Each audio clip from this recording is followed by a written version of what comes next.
I'm Donald Moffat. And I'm Heather Menzies. Logan's Run will not be on tonight. But stay tuned for the Charlie Brown special and the Fat Albert Halloween special. And we'll be back next Monday night.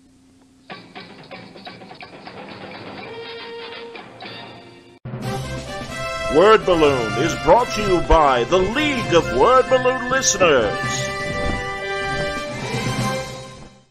I was excited to get the opportunity to work on Captain America for the regular series, particularly because after a long period of trying these other looks for the character, they were finally returning him to his classic appearance, and I had let it be known that I wanted to work on classic looks of characters as much as possible. And luckily, he's one of those characters you can never completely escape his original design. And it just would happen to be that Ta-Nehisi Coates would be writing this new series, which makes it even more of something to be have a spotlight put on it. And he can bring a lot of topicality and a lot of introspection of what Captain America's symbol can mean today and what it's challenged by in terms of the times we live in. And it's a perfect way to be involved with the project because I've always felt that Captain America's got a great history of being a character relevant to what was going on in our world, what was going on in American society. He's never been just this flag-waving character of, you know, like, hey, whatever America does, just go along with it because, hey, we're all about America. In a way, he was a character of contradictions. He's draped in the flag, but he's always sort of running head up against these compromises for American ideals and what we should be keeping at our heart.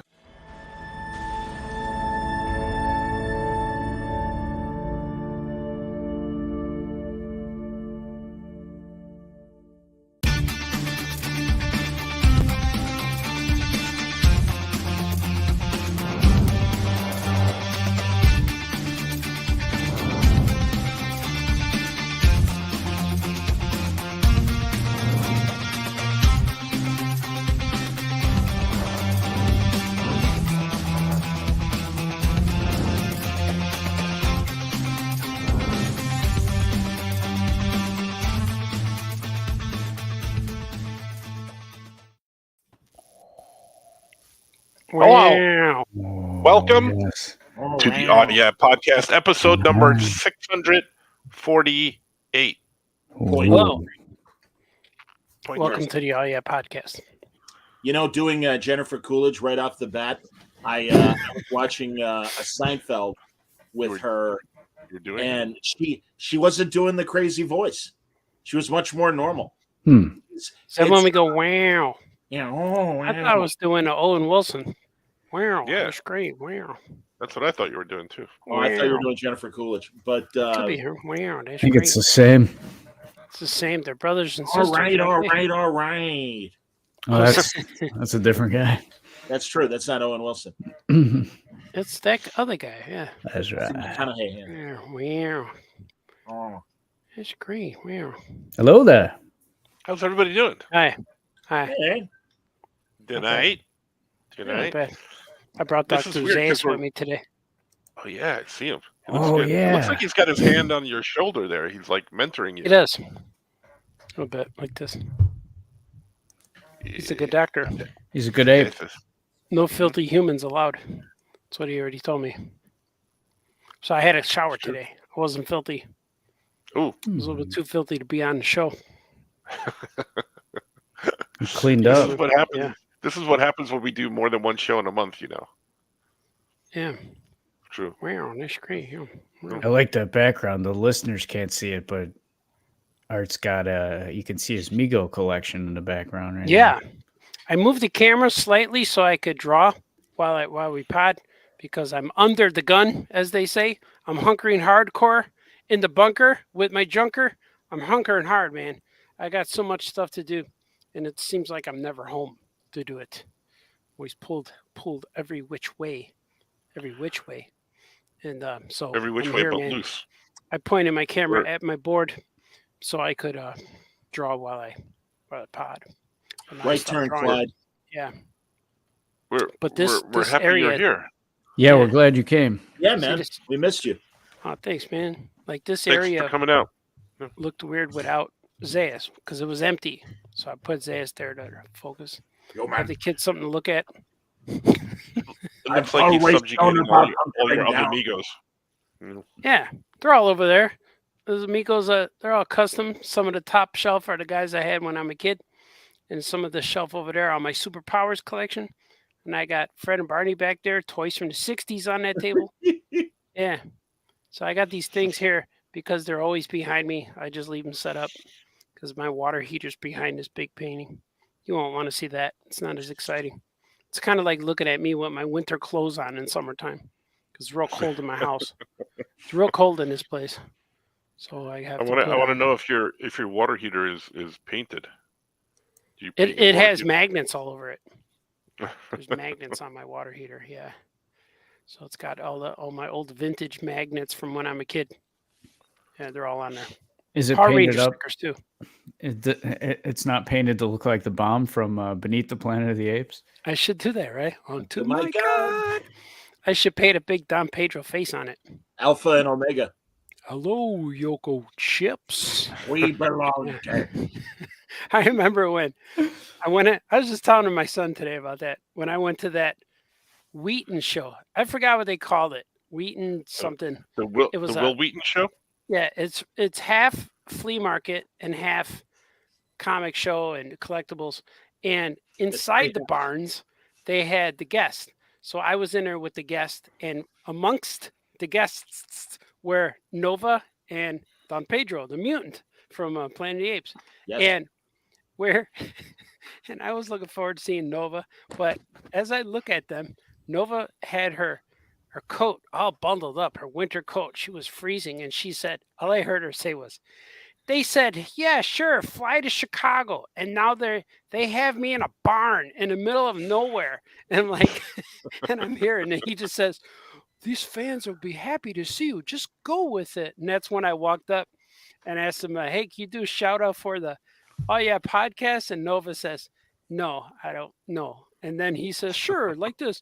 He says, what do you want me to say? I says, can you say hello to Yoko Chips? And he said, hello, Yoko Chips. And that's how I got them to talk. But she was miserable. And plus going to these barns on the Wheaton flea market, it's all mud and grass and it's not paved. And she was wearing her nice shoes. She was expecting to be go to Chicago, but she was in Wheaton barns, and there was a lot of guys, outdoor vendors with flashlights looking at stuff. So it was pretty interesting. Was that a Jimmy Jawa show? Yes. Jimmy Jawa was in charge of all the guests. So I was under the Jimmy Jawa regime. And then my uncle Bill and Aunt Chris had a booth. They sell antiques, collectibles, and like they sell a lot of man jewelry and rings and stuff.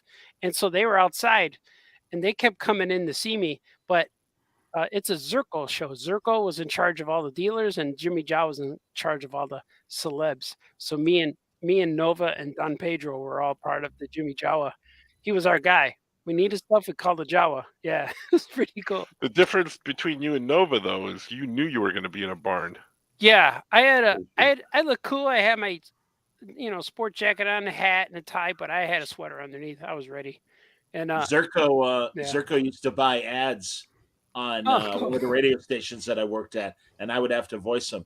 And it was Antiques and Antiques. Yeah, Zirko Productions presents Kane County's largest, antique and memorabilia show. Yeah, and I remember 15 seconds long. In the middle of the night, Jimmy the Muscle showed up with a bag of McRibs. I remember that, and he said, dude, we get 4 each. I said 4. 4. I can't even barely eat one. Like, 4 each. He brought us 4 each, and there's a whole pile of them. I offered one to Nova. She didn't want it. Yeah, don't blame her. Exactly. But we did Nova, you want a McRib? Her story is like when she went back and told her friends, like, how was the show? They had me in a barn. It was cold, and this guy kept offering me a McRib. Yeah. Because she was complaining about sitting there with autographs, and when I got an autograph from her, my tables were across from her, so I got to look at her all the whole time, and I kept saying things throughout the show. But when I bought a photo from her, she signed it. I went and put it in a frame and then put it right on my table.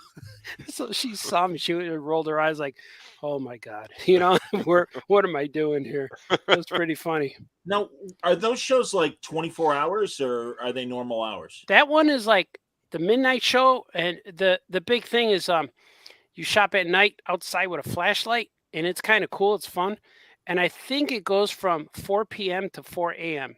I think around Halloween time. But they're not signing autographs during that time. They're there, yeah. Wow. And so that's like they may not stay the whole time, but I was there. I think I left at like 2 a.m. I couldn't take it anymore. Like, man, it's hard. Around midnight, people are starting to drop off. But in the big room, in the big barn room building, wherever, they had the Leave It to Beaver guys in there, and Christy McNichol was in there too. I remember that. Oh yeah. Because I wanted to go see what she looked like, and she just looked like a 60-year-old lady signing autographs. If no one told me that was her, I wouldn't have known. I'd be like, okay. But the years have not been kind to Christy McNichol. Yeah, well, she looks okay. She didn't go under the knife or nothing, so she looks like what a normal 60-year-old woman would look like, and she's still pretty and stuff. But that's what she looks like. But like not like when you see, what messed up her face is Shania Twain. I'm so disappointed. Really? Yeah, man, she messed. I don't know what she was thinking. Wow, that's sad. She looked great. Remember, she was flying high. Yeah, man, she was ordering helicopters when she was singing that Brad Pitt song. I'm Brad Pitt, that song. That don't impress me much. Yeah, but man, when you see her now, I don't know why she needs to. Yeah, she needs to get a lecture. I just saw her recently. There's this girl who does these videos on YouTube who is kind of sort of semi-famous for making up these songs, and her husband, and she made up a song about a hall pass, like her and her husband had a hall pass, and his hall pass was Shania Twain, and they're singing about it, and then Shania Twain shows up. She got Shania Twain to show up. Then he changes his mind. So the husband was all like, "Oh, my God!" Like you could see he was like visibly flustered. So it was very funny. Cool. So you had to tell Shania Twain, "You can't have a piece of this ass." Sorry. I saw a recent picture of Meg Ryan. And, no. And no. I don't know why they think the look of a lizard. She looks like she looks like the Joker, right? Well, she did the lipectomy or whatever a couple of years ago, and there was that. But yeah, now she's really turned the corner, and it's like, all right, never mind. Let's see, when you look through when you look through the book of the examples they can do, they have a page of lobsters and crabs, and then they have reptile, lizard, amphibian look. Yeah. Or you could just have the stretched pineapple look. I'll have that one too. The stretched pineapple. Yeah, I'll take that. That's number 43. We call it the stretched pineapple. That's Chicago liposuction. My Dr. Chepshin. Yeah. If you are suffering from turkey neck, I can help you. Turkey neck. Turkey neck. Yeah. Wasn't she dating John Mellencamp? Was she? Is Meg Ryan? Yeah. I don't know. She was. I don't know if she still is or not. After Dennis Quaid.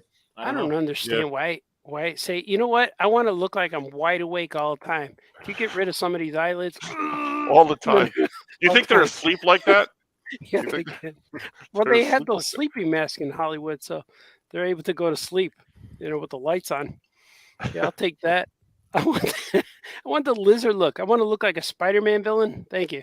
Can you pull back my eyes to increase my peripheral vision? Yeah. So, like I can see. Yeah, there it is. All right, I got it. No problem. Yeah. More. I want to side eye the guy next to me in the subway. We call this the Clockwork Orange procedure. Yeah, I would like that. Thank you. Exactly. Stretch it. Doesn't hurt enough yet. Yeah. Brad has a question. He wants to know. Is that D-Brad? Can you tell us the secret origins story of Teen Titans Goes to the Library? Oh yeah. Oh. What is it? Yes. Yeah, we I remember we talked about that in Washington D.C. We're at one of those book expos or library shows.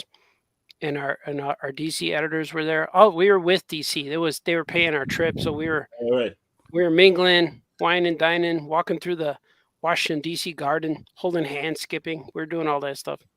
And then we were at some botanical garden or no, somebody's house. Like it was a garden. They said that wasn't open for like 10 years, and they finally opened up the library. It was a library garden or something. They opened it for us, so we walked around.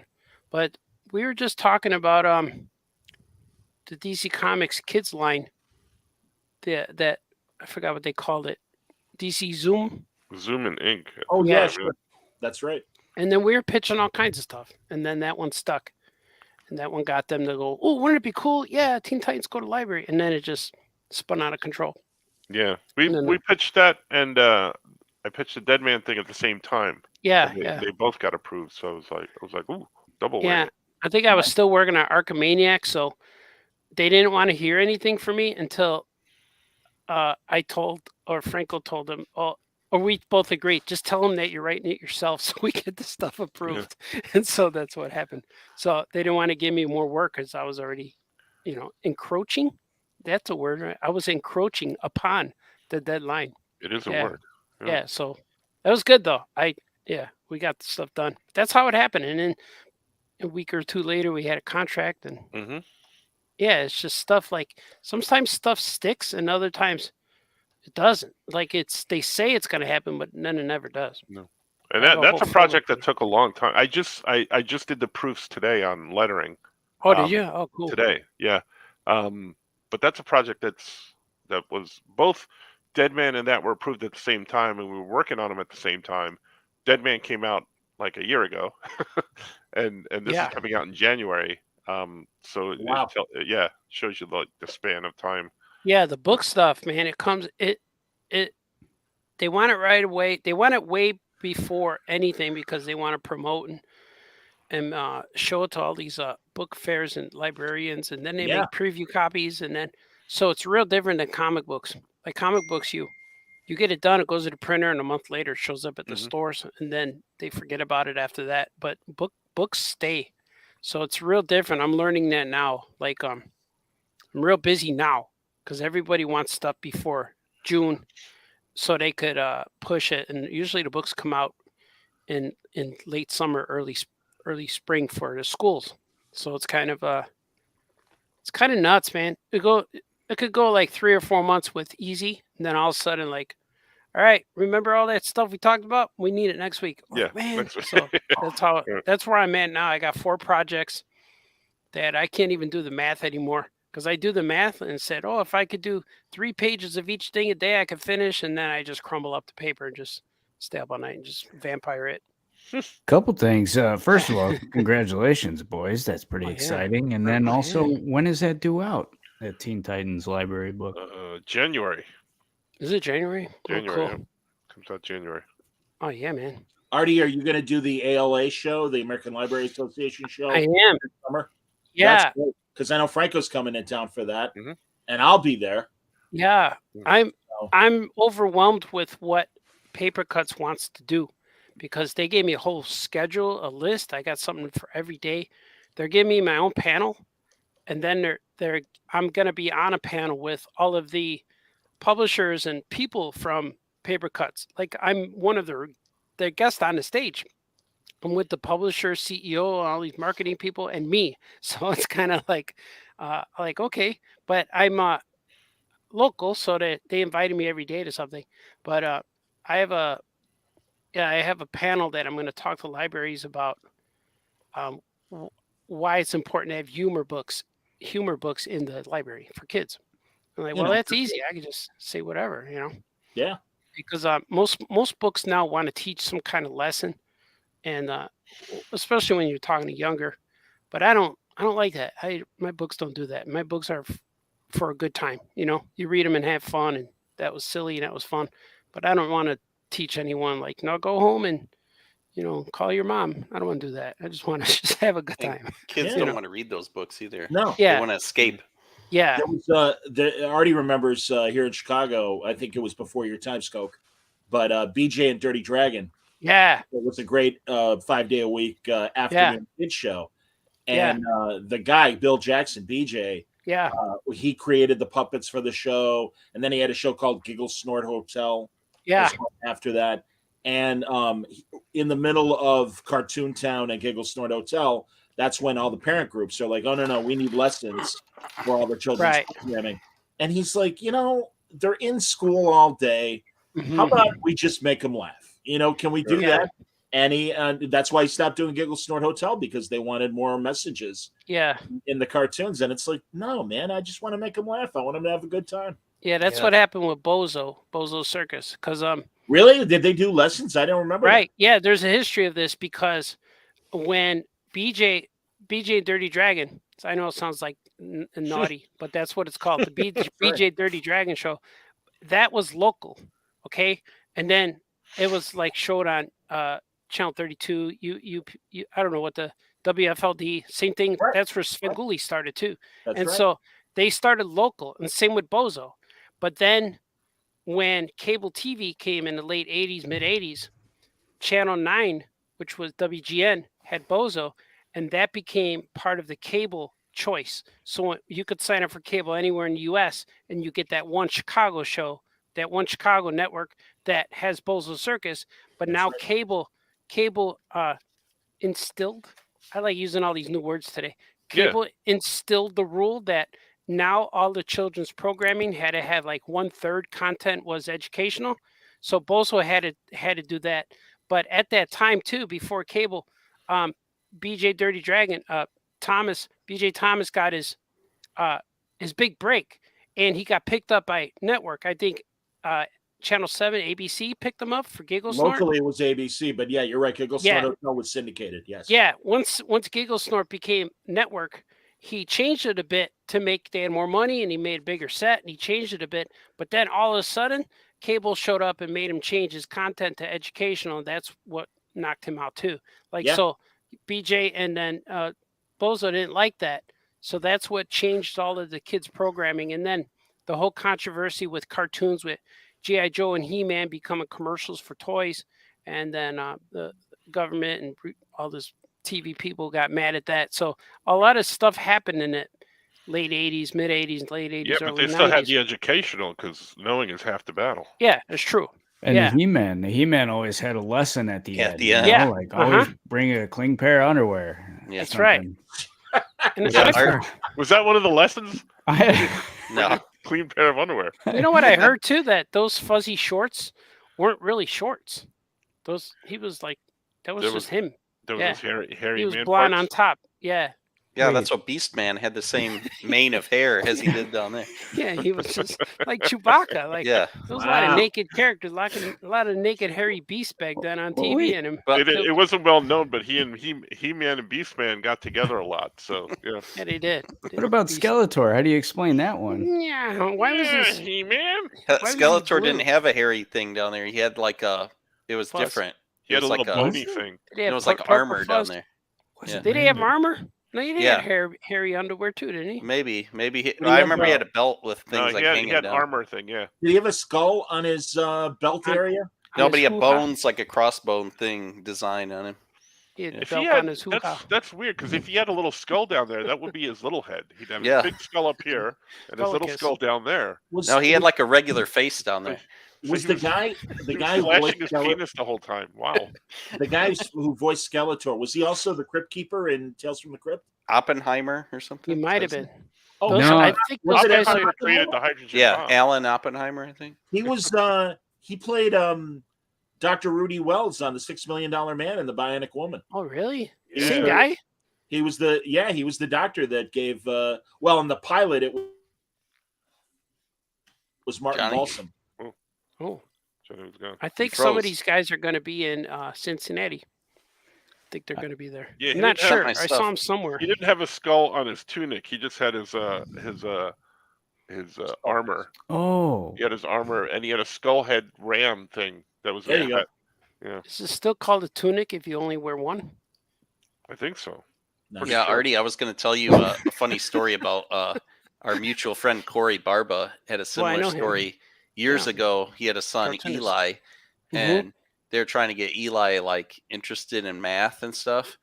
and to reading and just, his normal daily stuff. He was doing fine, but they're trying to get him to do like a little bit more. So they buy him like video games or comic books with like Spider-Man doing math. And he's like, man, he could sniff that out right away that Spider-Man was trying to teach him something. He's like, Spider-Man's supposed to catch bad guys. He doesn't care how many like pizzas he can web with his webs, Kids don't like fooled. That.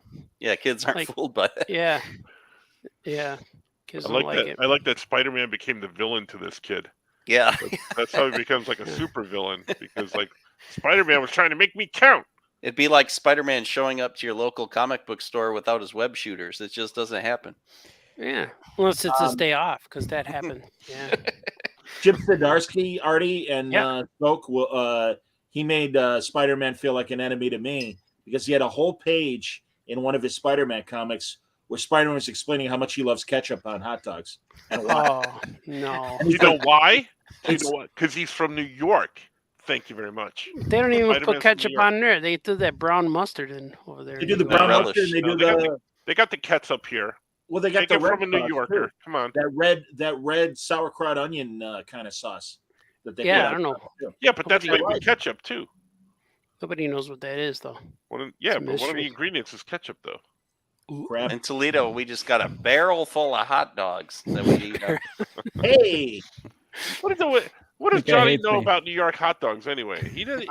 Why are we taking your word for anything? You don't even dinosaurs. I've had many New York Grace papaya and street dogs. No. I'm eating one right now.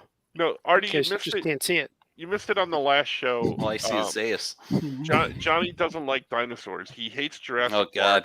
I heard that, yeah. Never seen it. I understand, though. I watched it later. Thank you. And I understand how you could have missed it, because I missed a whole bunch of stuff. I missed everything in the 80s. I missed everything in the early 90s. I missed Friends and Seinfeld when they were on TV. Wow. I saw them now, but when they were being played live, I missed it. And imagine missing Rachel and then finding out that she was on for all these years and you didn't see it. Man, I had a lot of catching up. And that's why I hate Ross. So it took him all those years to, all he has to do is tell her he loves her every time he sees her. But, that's how he talks. I was a big fan of all three of them. All three of them flew high. Yeah, I'm a big fan of Phoebe lately. She'd be the one. Yeah. She probably Courtney Cox do the Halloween makeup like a plastic surgery too? She's half lobster now too. Yeah, she did it. She has antenna now with eyes up on you look top. through the book. Exactly. Yeah. Oh, you're out of the stretched pineapple? All right, let me get another one. Hold on. I'm not sure if Jennifer Aniston had something, but she does so. look different. I'm not sure. She might have had those. God, I was admiring her. Franco told me about that murder mystery movie with her and Adam Sandler, the first one on Netflix. Yeah. And I watched that. She's flying high. She's still flying high. And she's like not dressed up at all. Just naturally, here I am. I'm Jennifer Aniston, and it's like, wow, unbelievable. Hey, speaking of unnatural, and you guys send me the photo in our chat. Yeah, we should put it up. Martha Stewart on the cover of Sports Illustrated. Oh yeah. That airbrush was working overtime. Is that airbrushed? Oh come on, that's her. That's all natural. Good Lord, that's all her. Man. I was admiring that so much. It was like smoothing. It was like smoothing a stone. Because I'd like to point out the fact that we broke Skoke, by the way, but go ahead, keep going. Because you know what? There's no lizard or lobster elements in that photo. Like that's her. But they erased. They did the Etch a Sketch, and did they really? They shook the picture and they got rid of all the wrinkles. They took a cheese grater to it. Yeah, but you have to have a good base to start. Sculpture. Oh no! Listen, hey, Martha Stewart is a lovely senior citizen, but she is a senior citizen. That's all right. I'm approaching that too. Like Andrea Mitchell on MSNBC is lit in a certain way, and they know they got HD cameras, so they're very heavy on the makeup. And she came to the Prudential building where I used to work at CBS. And they call her Skeletor? Well, she's again without the benefits of HD makeup and everything, and pancake and soft lenses and stuff. She's an old lady. She's married to Alan Greenspan. She's an old lady. That's all right. I mean, the range used to be 27 to 45. and now it's like it goes over. It's close to like 70. 1885 now. Jennifer Aniston is only like a year or two younger than me, and is certainly wearing mid-50s a hell of a lot better than I am. So God bless her. And even our guy, you talking to me? That guy, he just had a little baby, and he's like 78 years old, and that and then I was talking to my wife. He just had a kid. How could he have a kid? I said, well, that's what happens when you get rid of the old wife and you marry a new one. So his 35-year-old wife wants a baby. Now he has to do stuff. That's terrible for the guy.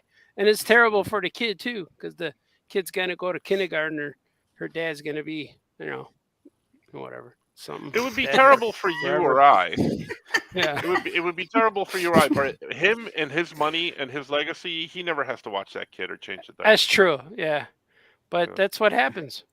Not gonna do it. See, he went outside of his range. That guy. If he went with Martha Stewart, he wouldn't have these problems. Jimmy, go change the baby. I've had it. I'm not gonna do it. Who, me? You talking to me? Nope. Baby needs a change. Talking to me. So anyway, we were talking about the whole Jurassic Park thing, and I want to swing back to that because I found the list of dinosaurs. And I found a list of dinosaurs, and I want to go over them with Johnny just so he knows what he missed in Jurassic Park. Okay. That's okay. It's fine with me. Yeah. I'm never going to see that movie. Everyone loves dinosaurs. I like it. It's all right. The first one's good. The rest the first one's great. Yeah. I got a list here, and they're all out of order, but the first one is Yokosaurus Rex. We found Yokosaurus Rex. Am I related to this one? Yeah. Scientific name Provoked-Infuriaticus Wordballoonicus.comicus is its scientific name. Oh, I like that. You have tendencies of behavior, or do not step on its tail. Body yelling. Do not take anything. If it's eating something, don't swipe it because it'll say that's not dinner. Really love Star Trek. Floppy. Don't interrupt it while it's roaring. Floppy Pantsosaurus is next. May lose wallet in dinosaur pouch. Don't shush that dinosaur. It's not a library. Telling a story, fellow dinosaur. I didn't interrupt you. Yeah. Leaves a glove behind. Best in the business. Best in his business. Next one on the list is not Dinnerosaurus. Scientific name only Appetizerus deceviousness. So that one's I like that. Next one on the list is Floppy Pantsosaurus. There you go. Yeah, that's Floppy the one I like. I Pantsosaurus. want to draw that one. Scientific name is Floppius Pansius Malfunctionus Zipperus, or AKA have to buy a Chainicus to keep pants upicus. That's a scientific name. Yeah, I like that. Don't approach with a big. It's the only dinosaur in existence known to ever wear floppy pants, so that's why they named it that. It's like Fing Fang Foom with the purple shorts. Yeah, there's underwear. I never understood, but all right. Like, did Fing Fang Foom's mom make those, or did he buy it at the Fing Fang Foom store? I think his hand-me-downs went to the Hulk. Yeah, is there a brand? He had the same purple pants and everything. Yeah. I like to see if there's a tag and brand on that. Fing Fang Foom when he was at summer camp, his mom would put his name in his shorts. Stretchy pants. I believe it's fine. Thank you. You might find my name in the shorts. The shoemaker, maybe he made them, Mr. Tarantino. Hello. Oh, you need a really big pants. Okay, a lot of room in the crotch, right? Yeah. Okay. You can stretch it real good. Now, the pockets are a little short, so you might lose your wallet if you're not careful. Get a wallet with a chain. That's right. Next dinosaur on the list is Don't Interrupticus Rex. Oh yeah. Scientific name Shutteth the fuck upus. And if these were all in Jurassic Park, I can't wait to watch it. Dinosaurs. They are, most of them. Dinosaur. Next on the list is Mailboxosaurus. Scientific name Stampus Euronasus. Oh. I believe it's called. Mailboxosaurus. Built like a mailbox. That's like your stegosauruses and stuff, the ones that were low to the ground. Yeah, yeah. Brontosaurus. There's angry Chipoceratops. that's on the list as well.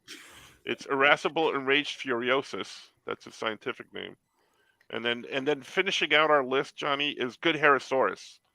That's cool. Fanciest Quaffus herduicus. And that's the rare. That's the dinosaur that linked it to mammals because it started growing hair. We're going extinct, but I got to say that guy's got good hair. Absolutely, good hair. Yeah, good. The best hair in the world. Got good hair. Yeah. Mm-hmm. Honorable mentions that didn't make the Johnny didn't make the Johnny dinosaur list was Jurassic Ernie. Jurassic Ernie. Yeah, and then Jurassic Ernie. And then special honorable mention goes to Skokosaurus. Likes Jeff Goldblumicus. That's his scientific name. Skokosaurus sounds like that Kool-Aid flavor from the 90s. Yeah, it's like Urposaurus Rex. If he came out in the 90s, though, he'd be clear. Like clear Pepsi. Right. Everything was clear. Brad is asking what you're drawing. I don't know if you're allowed to say or not. Oh, I can't say. This is what's keeping me hunkering. I could say that it's a huge deal. It's I'm gonna tease. It's up there with Mickey Mouse and Bugs Bunny, kind of huge. Wow. Yeah. I know what it is. I'm gonna tell everybody. But yeah, it's a deal I've been trying to get for about a year, and it's finally happening. Yeah. I've been auditioning and doing things, and I made videos for them. So hopefully they show something at this book show. I don't think they're going to. I think it's too soon because I still got to work on the cover. I got to do cover sketches this week. But it's cool. Hopefully I could show you. I'm going to let them, though. But I'm on page 30. I'm on page 30 of the first book. Nice. Yeah. But hopefully. That's all I can say. I'm not going to tease anymore. Okay. I put one, if you're on my Patreon, you could see I put a little thumbnail tease of what it is. So, all right, there you go. But not a main character, but there is a character from the book on my Patreon. But you got to pay $2 to see it, but feel free to do so. $2. You join me every month. $2 is that a new socks ad, Artie? It is. I like it. It's the one from last year's spring training because it has the patch on the side. Oh yeah. It from the Cactus League. And this year the patch is like this, but it has an orange 23 on it.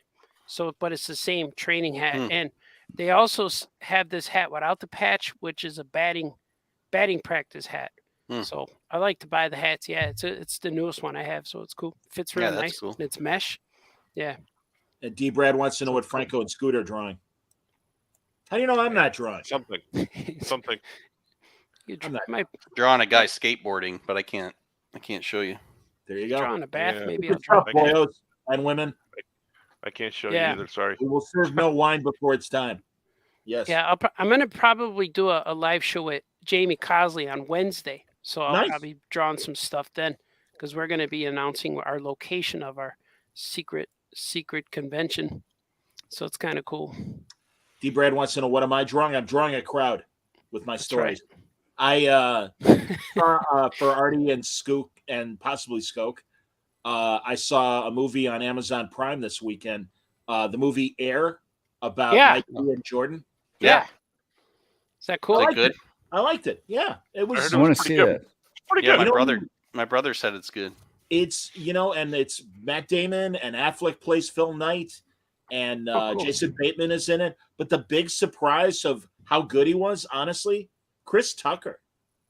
Tucker, he finally had what I would consider to be an adult role, as opposed to, come on, Jackie Chan, we gotta go. We gotta go do this. And it's that high voice of, your car alarm going off that doesn't stop. Like, I heard they lobbied hard for him to have it because he was great. Who directed it? Ben Affleck wanted him in the role. Yeah, Affleck directed it. Forgive me, everybody, but his balls finally dropped and his voice changed. He talked like his appropriate age. A middle-aged basketball, and shoe executive, and he was good. He didn't talk like that. Oh yeah, exactly. He's good in the Rush Hour movies, though, exactly. I'm making Rush Hour 15 right now, and it's like, all right, enough. That was cute. And Fifth Element, same thing. Even Jackie Brown, but no, he was he was really, really good. He was subtle. I honestly, I'm like, I like this Chris Tucker. I want more like this, please. Yeah. So it sounds good. Have you guys watched Jury Duty yet?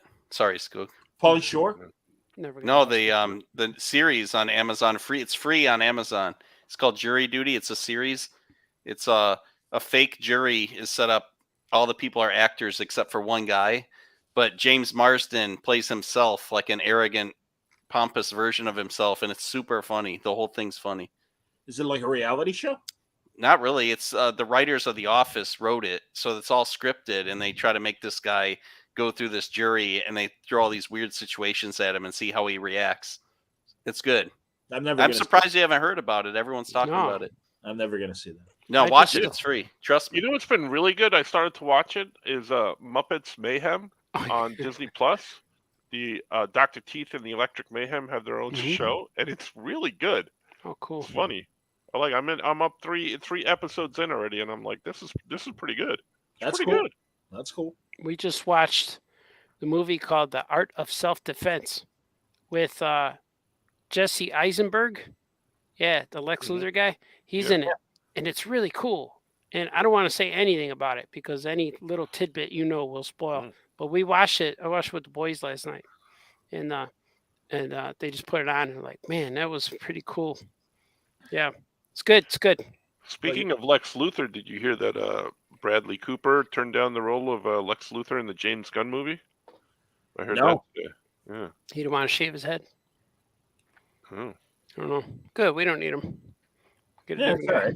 Yeah. God, this writer's strike is so. I mean, it's like, okay, fine, I understand, and I know there's stuff that's already made, so you don't think it's going to affect the pipeline right away. But I was looking forward to Bill Maher, and I'm like, oh no, Bill Maher, writer's strike. Oh, really? And then last night, John Oliver, and I'm like, oh man, I love John Oliver. And of course, again, because writers. Meanwhile, Gutfeld is running like clockwork on the Fox network, and I'm like, shouldn't those writers be on strike? But they probably don't care.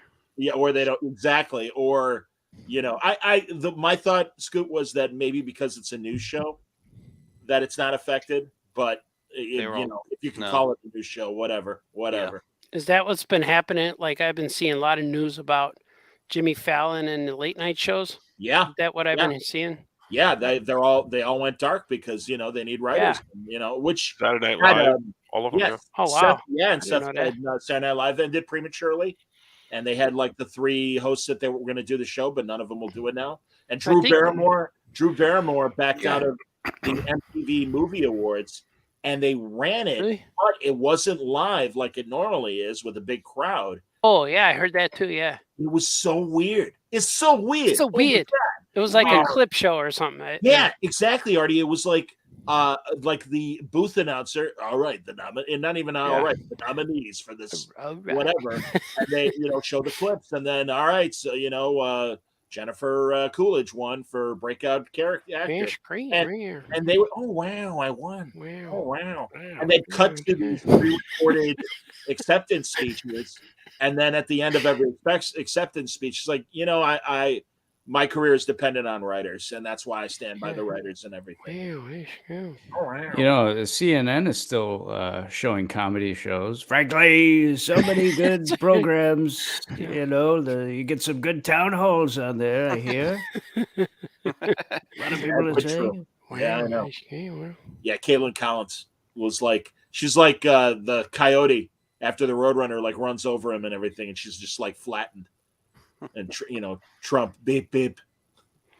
Yeah, I saw some of that debate. I don't know, was it debate? His scientific name, I believe, is Bigus Orangus Moronicus. I believe. Yeah, but man, she was really trying. It turned into yelling. It was kind of weird. It was like she was arguing, but it wasn't an argument. No, What did he call her? Scope? Nasty. Yeah. Yeah, he says she's a very nasty woman. Very nasty person. Just because she's asking him questions that he didn't want to answer.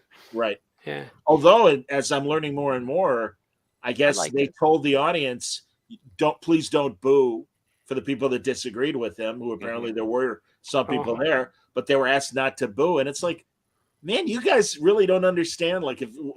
What I think people were hoping for And it's like, no, it was another Trump rally. And it's like, okay. If Yeah, that's it was. cool, Yeah. crap. I was laughing. I enjoyed it. I was looking at it, and it was entertaining for me. Did you hear the news that broke today about Rudy Giuliani? What did he say? No, he's getting in trouble for he had some sexual relationship with some young lady, and all these like gross details about it came out, and it's like been revealed. Yeah, he took tons of Viagra constantly. Really? Yeah. Well, there's that Borat movie. And he referred to her as his daughter, and it was like all weird. Yeah. Where do these guys find this time? There was that Borat movie where he's like being gross. Well, people keep showing that picture now, and they're like, see, or that video, like this has different context now based on what this lady's saying. God, I think like 9/11, that guy was like a national hero. Which guy? America's mayor, Giuliani. Yeah. Oh yeah, he did good. And then he started painting his head. I don't know what happened there. He did start painting his head.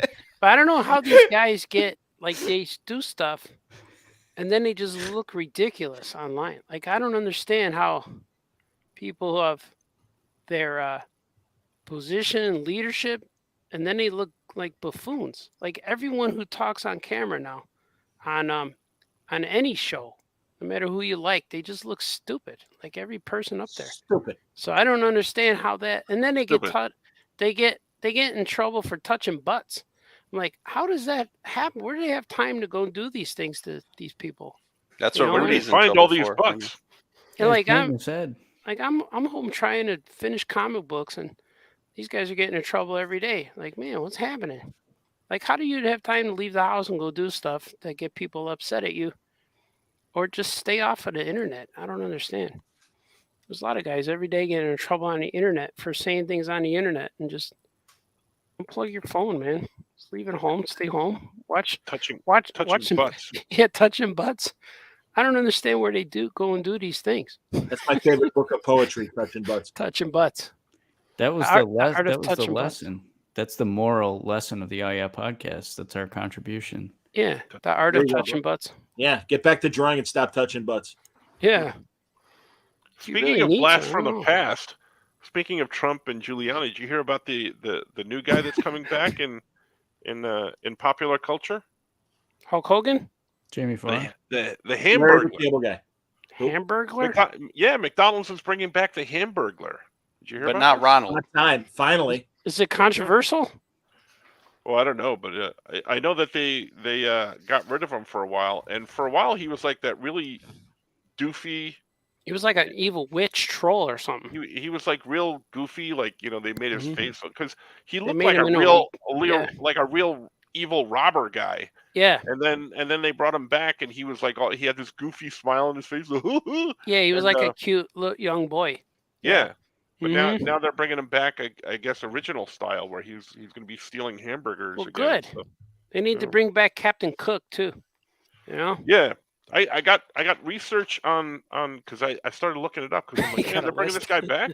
No, not a list, just like and the Fry Guys. Stuff. Remember the Fry Guys? Yeah, we were talking about them the other time. Yeah. Rumble. Yeah, so basically it's what they were kind of like what they were all meant to be. So the Fry Guys, it says, were originally called the Goblins. Yeah.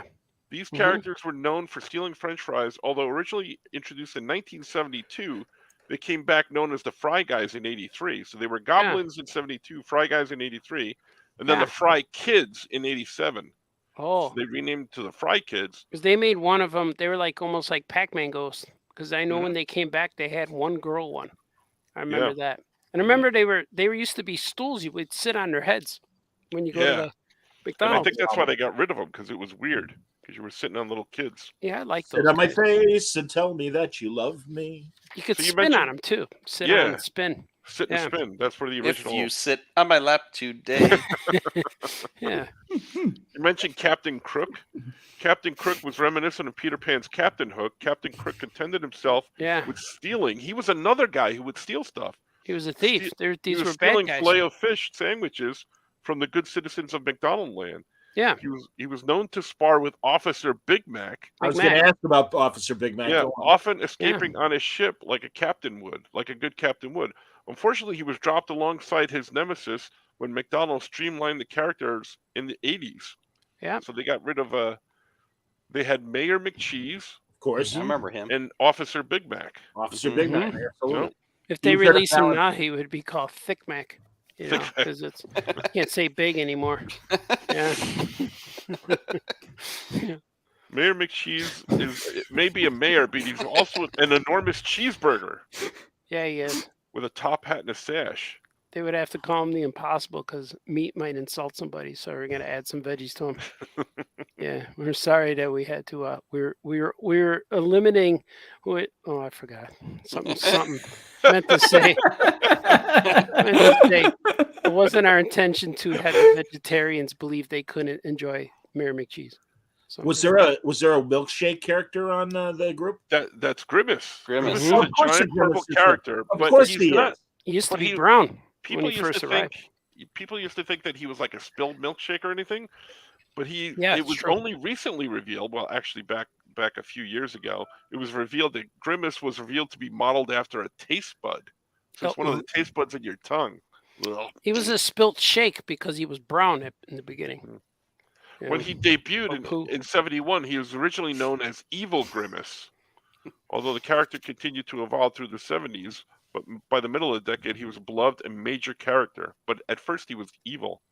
Mm-hmm. Oh, they're all bad guys. Ronald was a good guy. Yep. Mayor McCheese. Well, if they're bringing back the Hamburglar, are they going to bring back Ronald? Because he's not around anymore. Yeah, they need to. I don't know, but I know they're bringing back. I haven't heard about Ronald. Yeah. So it says here the star of McDonald Lane characters, the official mascot of McDonald's. Everyone recognizes bright red hair, although he is the most recognizable of the bunch. He dressed very differently when he first appeared in 1963 than he does today, wearing a suit of red and yellow stripes. He used to have French fry bags rather than pockets. Mm-hmm. And he had a cup for a nose. Yep. You know who the first Ronald McDonald was? Yes, I do. Go ahead. Johnny knows. I forgot his name, but you know his name. Willard Scott. Yeah, that guy, the weatherman. NBC Today Show weatherman. Hey, gang, here's a lovely woman that's 118 years old, and she's as spry as Smuckers. Yeah. Smuckers presents, right? Because they were 150 years old. He used to wear a cup on his face.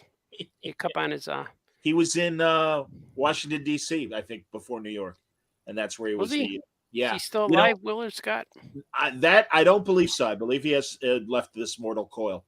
But he go look it up. I'm drawing. I was watching that show on the History Channel, The Food That Made America or whatever. Yeah. And they had the episode where it was when the guys who created Burger King created the Whopper. Yeah. And, Ray Kroc from McDonald's was very pissed. Ray Kroc looks like a wrestler. He's this big, intimidating, scary guy on that show, which cracked me up. But it was awesome. I was looking at, they had all the old one stand McDonald's that, were the retro look from the 60s and 70s. And they had the menu up. And you know what? They don't serve it in McDonald's anymore. And I'm like, oh, I used to love that when I was a kid. Orange Aid. Mm-hmm.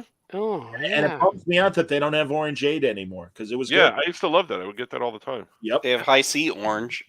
Yeah, it's not the same. That's not the same. Not the same, sir. Why is it high C? It's like, hey, is that like, because it's like saying if you were a Spanish speaking person, you would be going, so hello, or hello, yes, or what? Yeah. Hello, yes. Hello, yes. That's what it's called. Hi, see. Hello, see. Johnny, speaking of Sunday, they had a character named Sunday in the McDonald's cat. I vaguely remember that, but what was their deal? If you don't remember Sunday, that's because Ronald's human-like dog only appeared in the short films, The Wacky Adventures of Ronald McDonald. Although the role of Sunday would be reprised from McDonald's commercials in the early aughts, Ronald's best pal would appear only as a real dog. So at the beginning, he wasn't even a dog; he was a human-type dog. Wow, that's disgusting. Like hey, talk amongst yourselves. I'm having.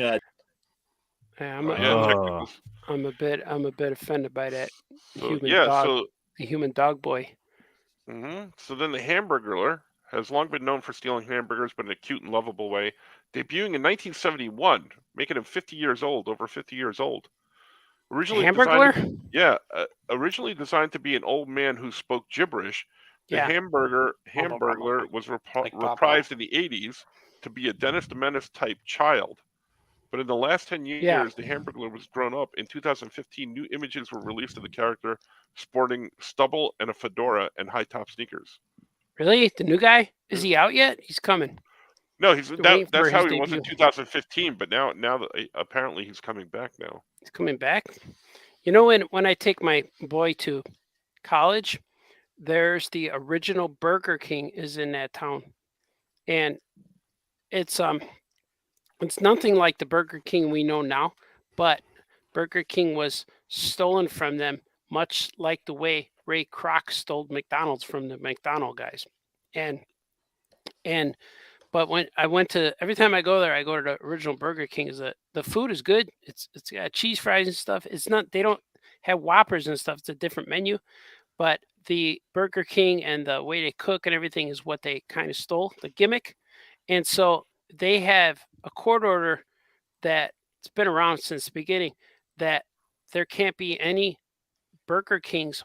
I think it's like 100 miles in every direction. So there can't be a Burger King anywhere. So they have to be the only freestanding Burger King for miles and miles. And it's pretty cool. And they're happy to tell you the origin story. Every time I go, I ask. And when they actually have a paper printed out and they say, here you go, you can read it right here.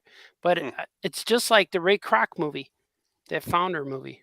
I saw that a few times. It's really good.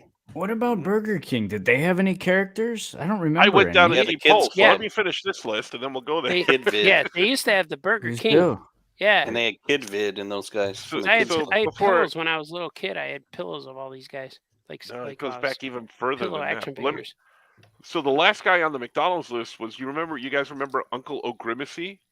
No. I'm going to go with, He was a green monster that was invented to help promote the Shamrock Shake. Yeah, I do remember. Yeah. Known to be Grimace's Irish uncle, the two look remarkably similar, except for one big difference. O'Grimacy was green, while Grimace was purple. According to McDonald's lore, O'Grimacy lives in Ireland for most of the year, but visits his nephew every March, bringing him the Shamrock Shakes. Yeah. Yeah. So yeah, all that got me interested. I went down a deep dive. Yeah. And I looked up Burger King. And Burger King has... Does it talk about the one in Mattoon?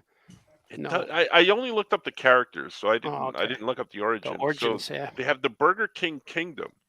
And you guys can look these up because they look weird. They have the... actually, you know what? I think I took pictures of them because that's how deep of a dive I did. Yeah. They have... talk amongst yourselves while I find them. Amongst. Deep dive. Have it your way. Have it your way. Amongst. Here they are. So it's the Burger King, the Burger Thing. Yeah. The Wizard of Fries. Yep. There was a little robot. The Duke of Doubt. And Duke of Doubt. Yeah.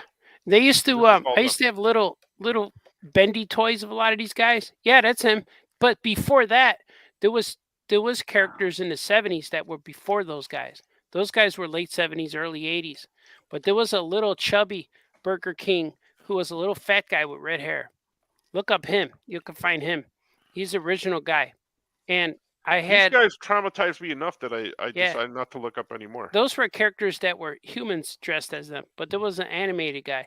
And I remember when I was a little kid, I had pillows of all of these different characters. Because they didn't have action figures yet. Maybe I was too young for them, but I had character pillows. So I remember I had Ronald McDonald, I had Burger King, I had Batman and Lone Ranger. I would have all these dolls that were flat like pillows, but their arms were in the shapes. I remember the Burger King. It's true. Look him up. He's up there. Aren't pillows. Those aren't pillows. That's probably why I like him so much. Gone to. I'm scared to. I'm gonna look him up. These guys traumatized me too much. Yeah, I'm gonna see if I can find him because he's cool, and I wish they would go back to these guys. And the Burger King looked like he was from the Rocky Bullwinkle show. Yeah. The Duke of Doubt. I wonder what he's all about. It sounds like a bad guy. Yeah, he was from the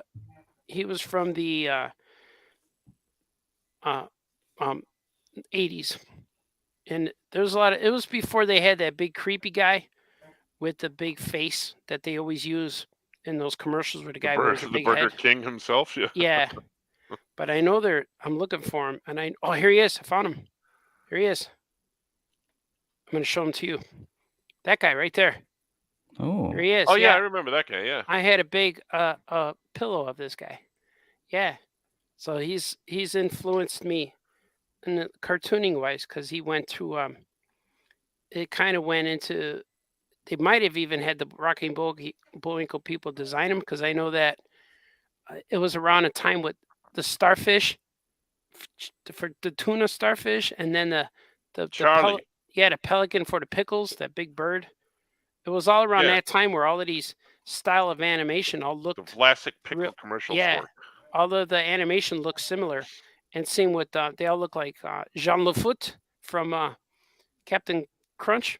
They all look similar. They all look like the animation from. My animation teacher in college worked on the Vlasic pickle commercials. Oh yeah. With that guy, he also worked on the Flintstones and stuff like that. So see, here's some of those dolls. See, here's the Burger King or the Hamburglar doll.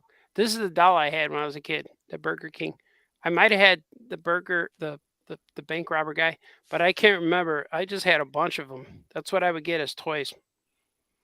But it was funny. They had hand puppets. Yeah. They were like plastic bags that you could put over your hand, and I had a whole bunch of those. Yeah. Yeah. Mm-hmm. And here's Ronald McDonald and Burger King getting along. Yeah. But that was something else. Getting along. Getting along like tut there, buddy. They like each other. Yeah, I think the word tut tut was used. Tut tut there, good fella. Yeah. But I remember all that. My animation teacher at Columbia College worked on the old Popeye cartoons, Fleischer.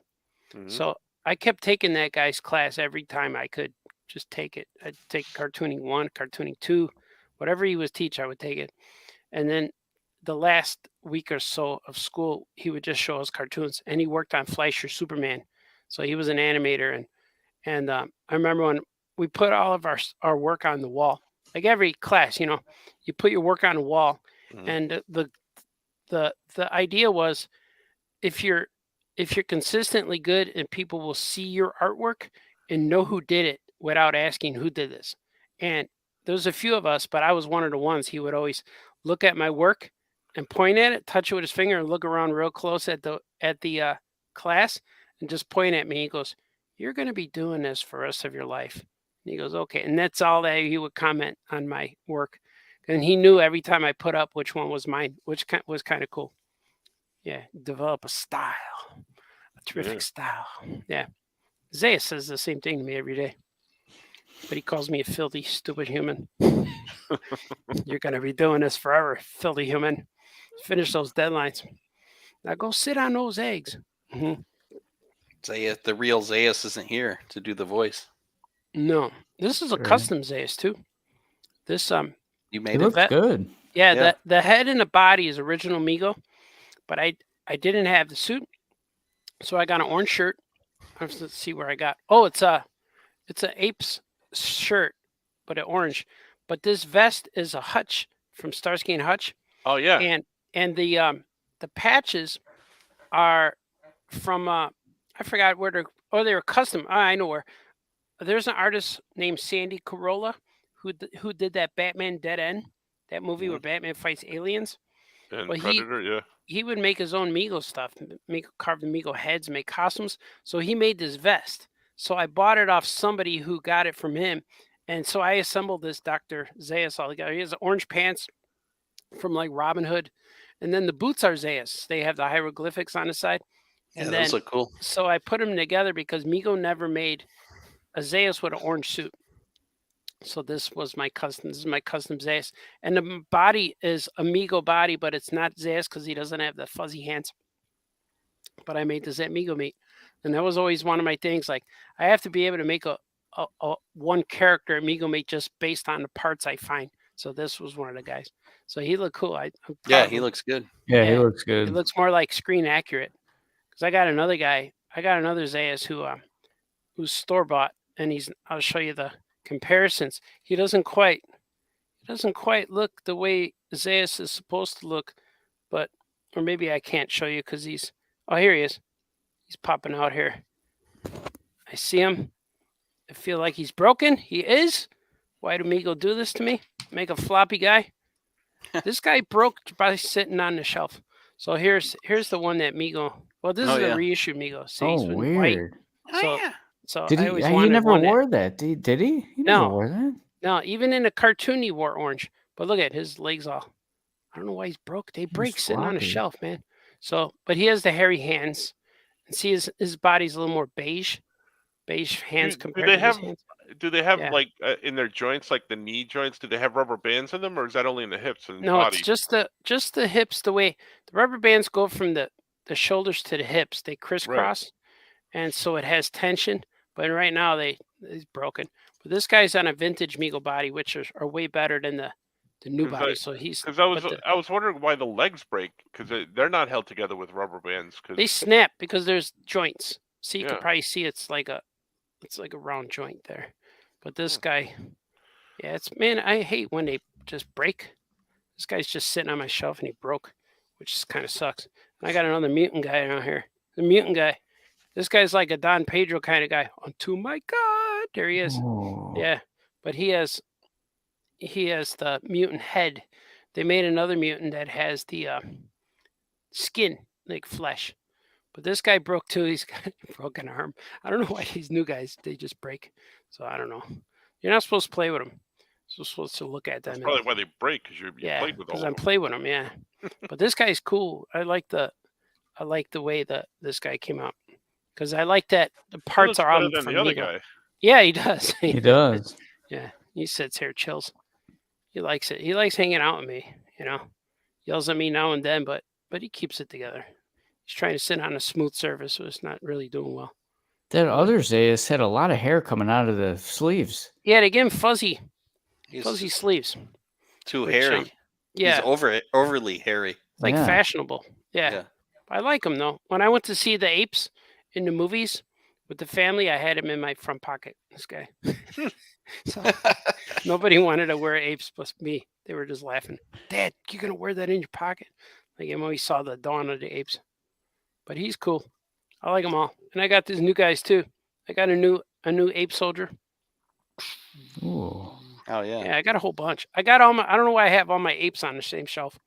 But here's a new Urkel. Ursus Urkel. Ooh. Why don't they have an Urkel Steve Urkel. Yeah, Steve Urkel. Didn't I do that? Yeah. But I like him because he has beautiful green eyes, if you could see. He's got beautiful green eyes. Yeah. And they like when I play, they like to hug and stuff. Johnny comes back right when you here's what I always do. And then watch I do like this.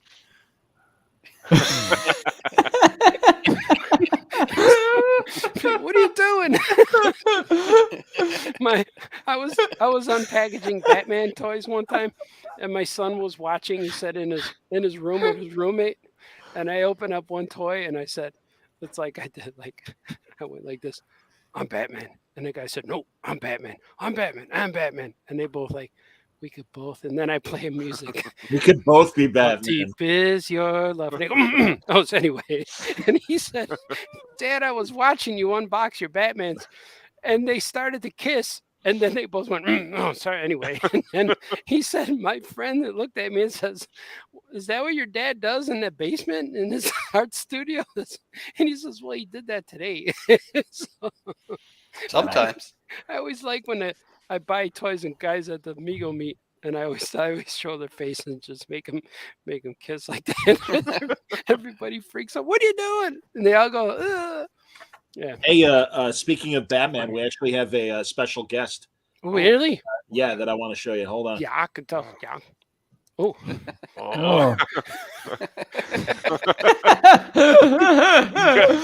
He's got his mask on wrong. Just a little higher. You got to go a little. There it is. Yeah. A little higher. There it is. Yeah. Yeah, there it is. There we go. Yeah. Hey, Batman. Hi, everybody. I'm Batman. Is this the Batmobile? I'm in the Bat Cave right now. It's really scary. Batman, what do you think about all that crime in Gotham right now?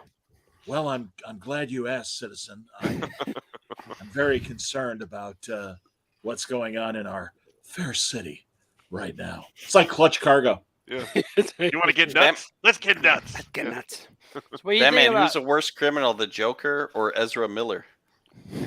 Yeah, exactly. Leave that kid alone. What do you think about the new Flash appearance? Batman, Very excited to be movie. back. I hope everyone enjoys my performance. I'm really looking forward to it. I think that's the reason why people are going to the movies to see Batman. Yeah, have you guys seen the Japanese trailer? No. It has more Michael Keaton scenes in it. Oh, cool. And it's great because literally it's like the Flash, and it's like okay. I don't want to see anymore. That last trailer showed me too much. Yeah. Did you guys see the new Guardians? No. Yeah, not yet. No, not yet. Was it great, Francis? It was great. It was. I what did you think, Scoot? Did you see it? I didn't see it. No. That's right. You're trapped with your children. I heard it was a little bit more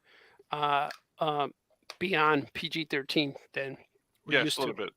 But yeah, that's what I heard. And that was from like true sources, guys from the store, some subscribers. So I trust them. They're real superhero guys, and said you might want to not bring little kids. I'm like, okay. Wow.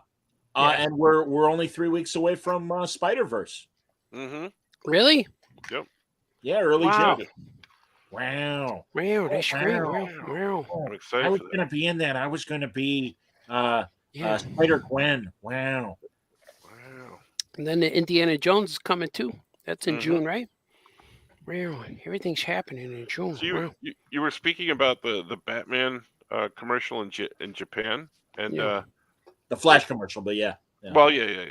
But it brought up a memory because a couple weeks ago I was over at my dad's house and he was watching some Italian TV show, and I caught the I forgot what the name of it was in Italian, but I caught the beginning of it, and the intro was basically they had like about 16 major characters. I guess it was like a soap opera type thing, and every single one of the people was introduced like this. They would turn from like they'd be like, that's how you do it, and they turned into, and I'm like, why are they doing this for every single character? And it was like 16 people, like all of them turning from, and they'd all do that. I gotta get checked. I don't know why they did that. That's awesome. I can't wait to see that. We used to have a public television station from, I think, the University of Chicago, and they used to show all the foreign police procedurals from everywhere: Belgium, Italy, Sweden, everywhere, and it was French, and so they were all high-minded crime shows, but they all had subtitles and stuff. And I can't remember the name of the Italian one, but that was a really good one too. Hello. Starring Marv Wolfman, called Ohio. Ohio. That's what it was called. Officer Wolfman. Hello. Can you show me the dead body, please? Fantastic.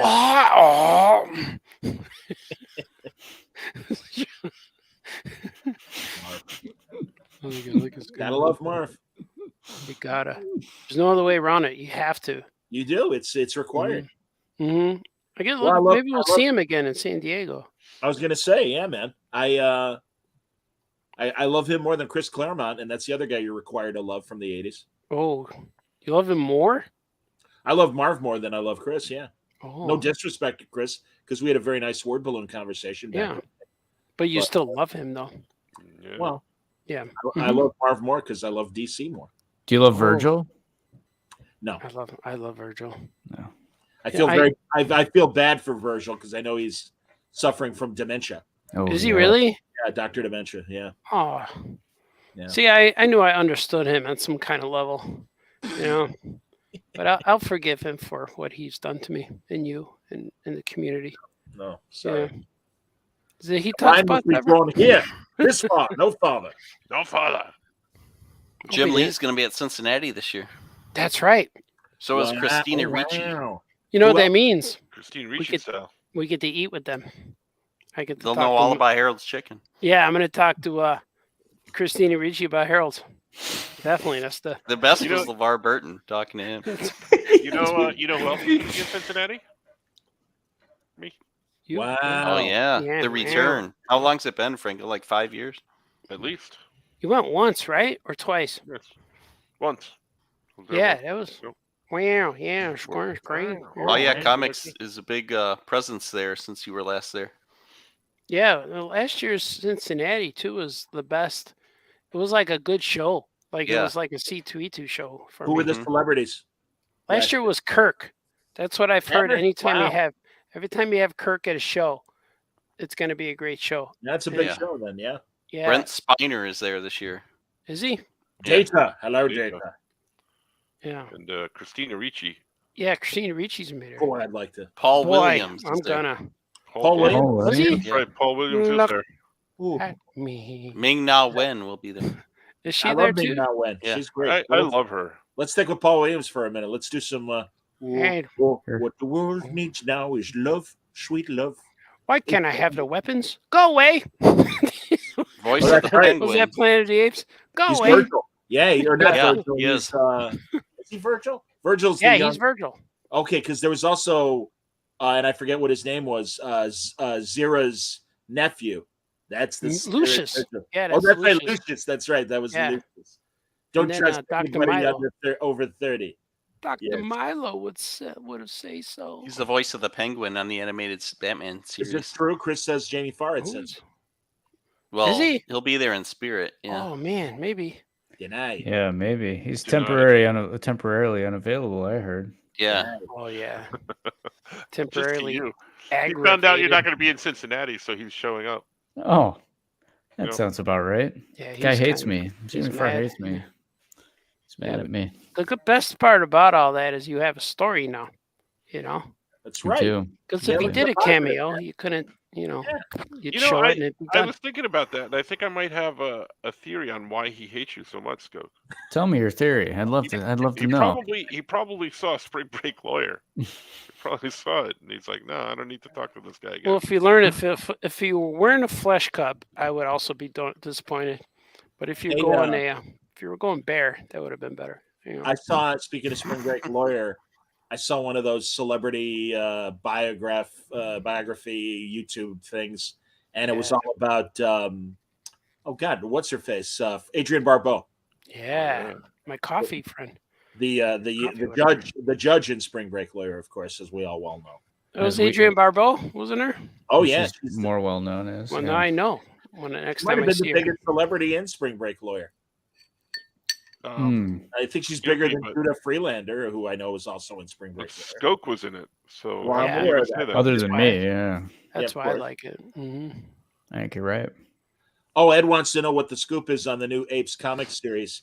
Well, it's our buddy Dave Wachter drawing it, and it's my buddy Dave Walker writing it. And I have it right here. Stand by. I started reading the first page, but I didn't get very far. Yeah, it's good. That's not a good endorsement. Yeah, I've always known about I comic opened this, books. but something happened. Something happened where I had to go away. Who's publishing that? Marvel. It's Marvel and Fox. Yeah. They have their big logo in the corner. Oh, Yeah, that's you know, Marvel acquired Fox, so they got So the rights now. Yeah. I'm going to read this one, and I got this Job at a Hut comic, which was recommended to me by look Adam at him. Crone. Yeah, Look at him. these two books, I'm going to read them. I'm very excited to read them. They're going to be wonderful, but I couldn't read them. I started to, but something happened. I don't know. Who wrote the Job of the Hut comic? It says Guggenheim. Oh yeah, it's Mark. That's right. Our guy, the Goog. Our dear friend Mark Guggenheim. Guggenheim and Miracolo and Kunis.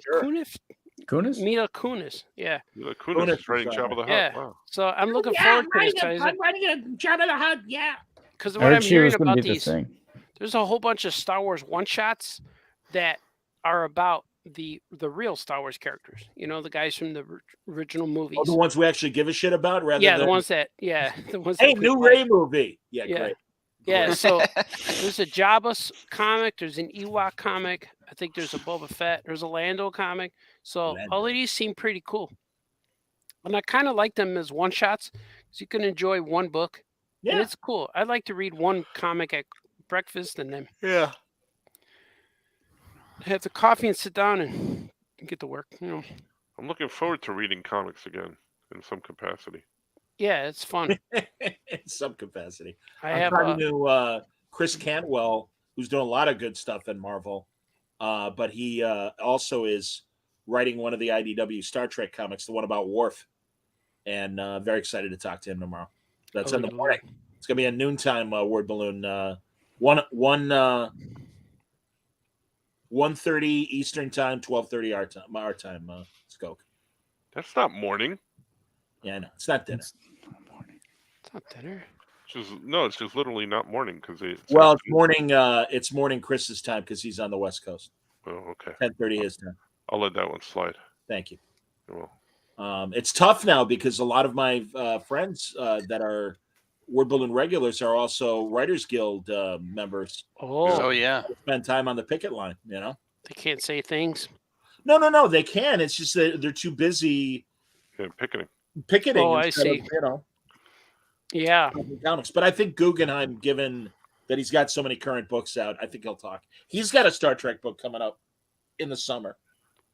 So if you're a writer for TV shows and movies and stuff, and you belong to the group that protest, can you still write comics? Yes. Yeah. That's not attached because comics don't count. Yeah. Okay. Yeah. That's how I feel. Novels, too. comics, stuff like that. Yeah, novels don't count either. Yeah. I always feel comics don't count, but well, you know anyway. I know. They count. But yeah, but that's cool. They could see. Yeah. They could still get their writing. Itch that scratch, whatever that is. Itch that scratch, yes. Yeah, you get itch to scratch with comics. Yeah, because they could get itchy, you know. And scratchy. But that's good. Yeah. Yeah, we're lucky that we have a lot of great, talented writers that are writing comics alongside their movies and TV. Definitely. Yeah. Like Keanu Reeves.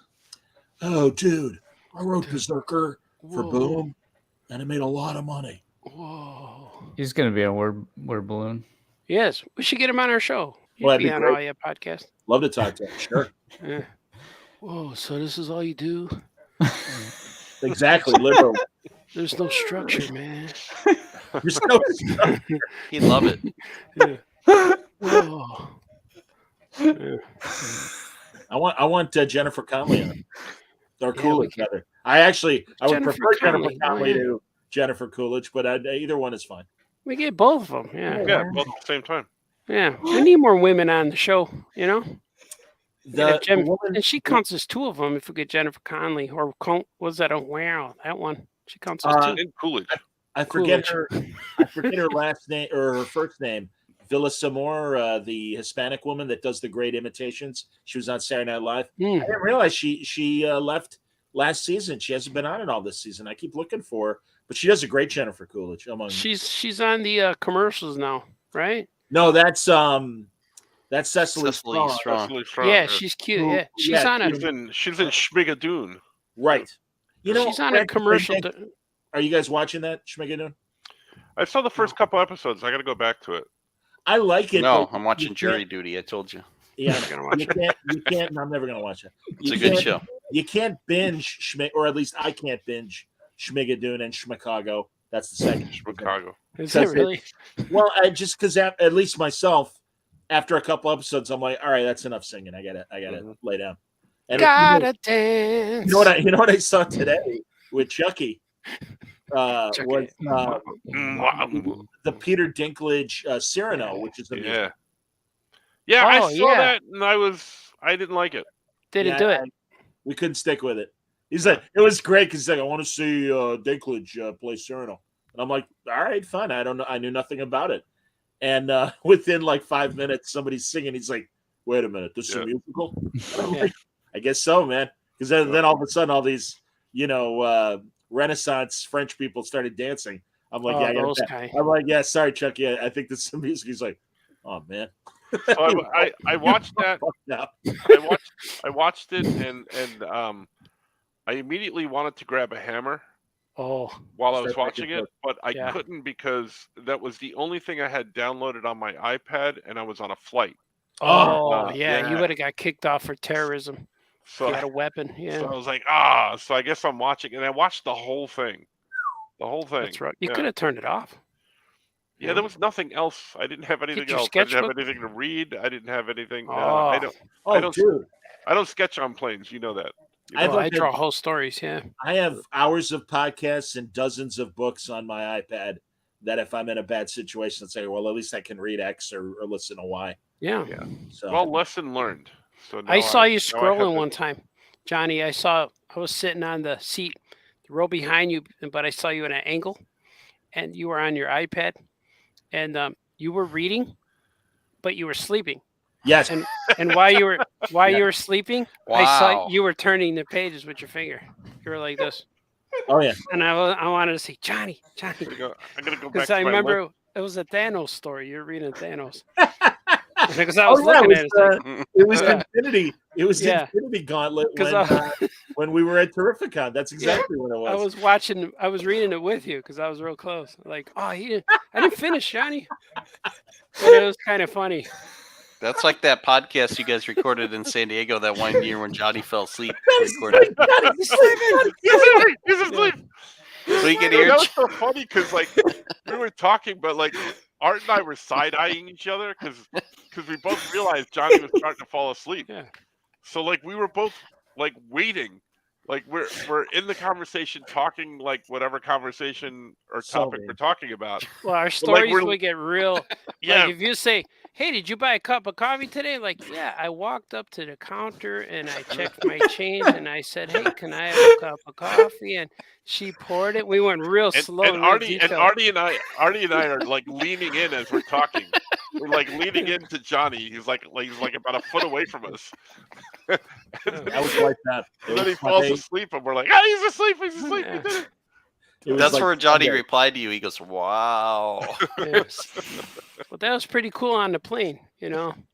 I also watched. I watched all of those.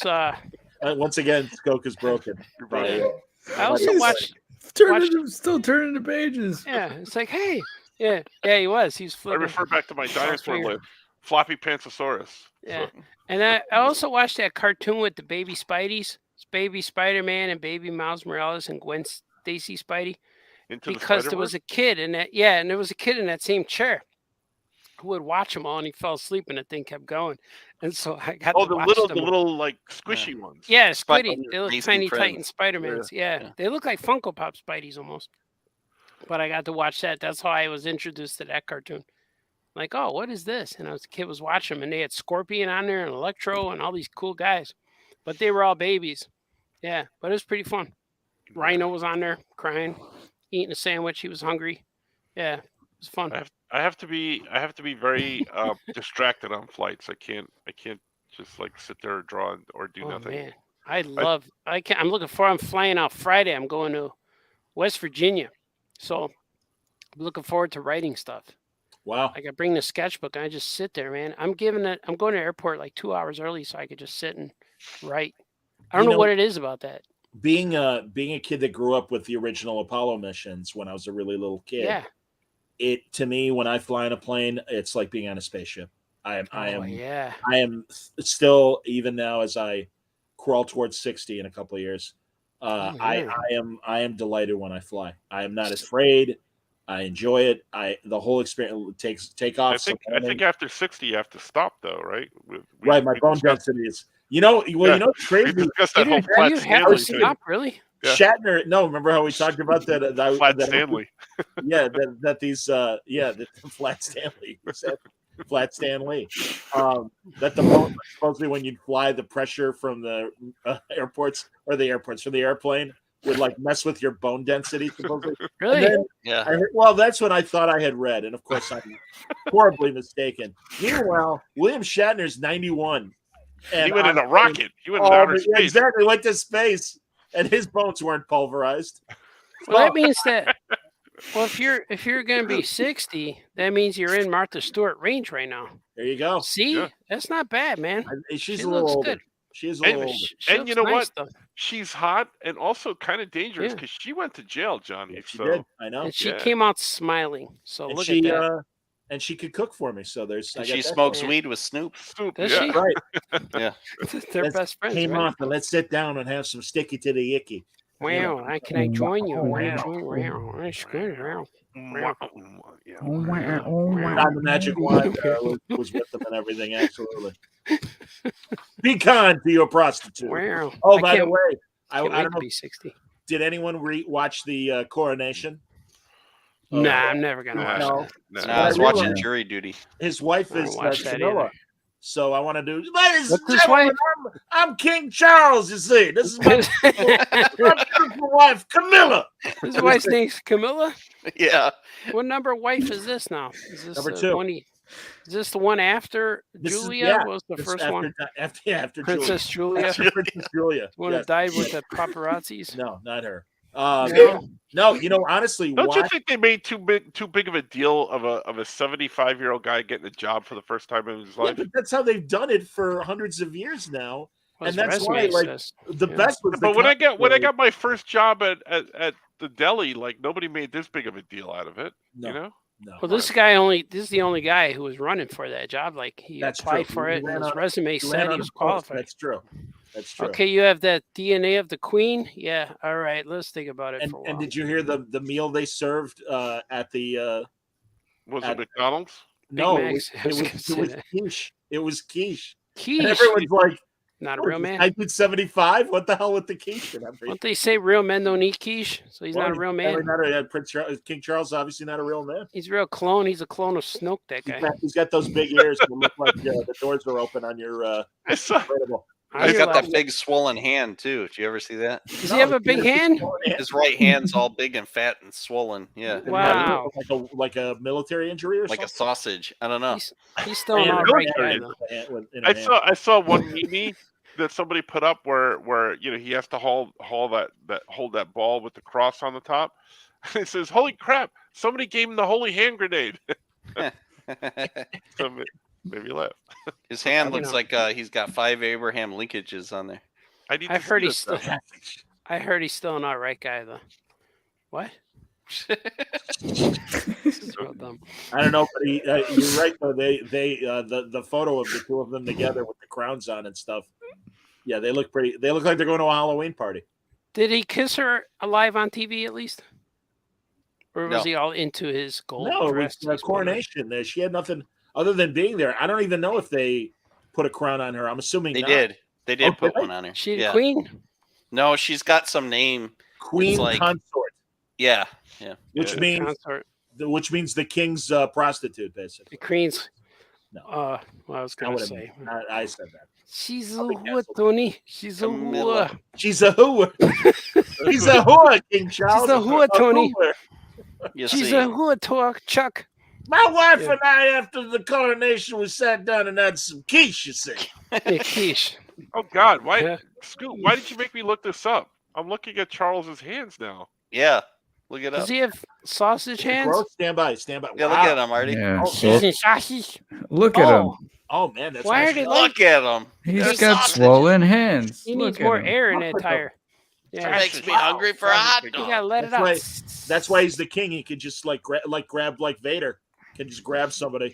Yeah. That ring he was wearing is. That's never coming off, that ring. They could grab him by the coronation. You know. You think there's juice in those fingers, Artie? You want to milk me? Then you're gonna milk me, Rod? Whatever he says. I have thick fingers. You can milk me. Hot dog water in those hands. The interesting thing will be when I can't unsee this now.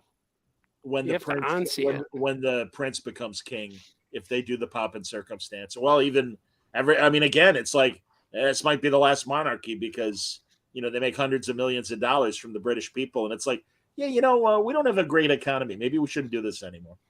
Well, they got more kids. They got those 2 redhead kids and the bald kid, and then their babies. Well, the bald kid's the next guy in line to be king. Yeah. The one that married the lady from Suits abdicated. He doesn't want to be part of the. Yeah, he left, right? He got a job at McDonald's or something. Well, that's because the bald guy has a couple of kids down. The bald kid. What's the bald kid's name? Chuck Jr. I don't know. Chuck, I have no idea. Big Chuck Jr. Hey, Chuck. The other guy's Linus. Chuck. Hey, way to go. We're getting the crown, Chuck. Hey, and Chuck. And his brother Linus, who married the American girl, You know. What about King Ralph? I saw that movie. Could that King happen? Ralph? Nah, there's King Chuck and Camilla Peppermint Patty, or Camilla Patty. Hey, Chuck. No, didn't the guy who married the American girl? Didn't he quit and he said, "I'm going to go work for a Harry. living or something"? Yeah, that's Harry. Yeah, my brother Harry. What's because he's not next in line anymore. There's William and Harry. Well, it took his dad 75 years to become king. The He said, bald man, I kid. got time for that. Finally made it. The bald. He's got to wait. The bald kid. His dad's still alive.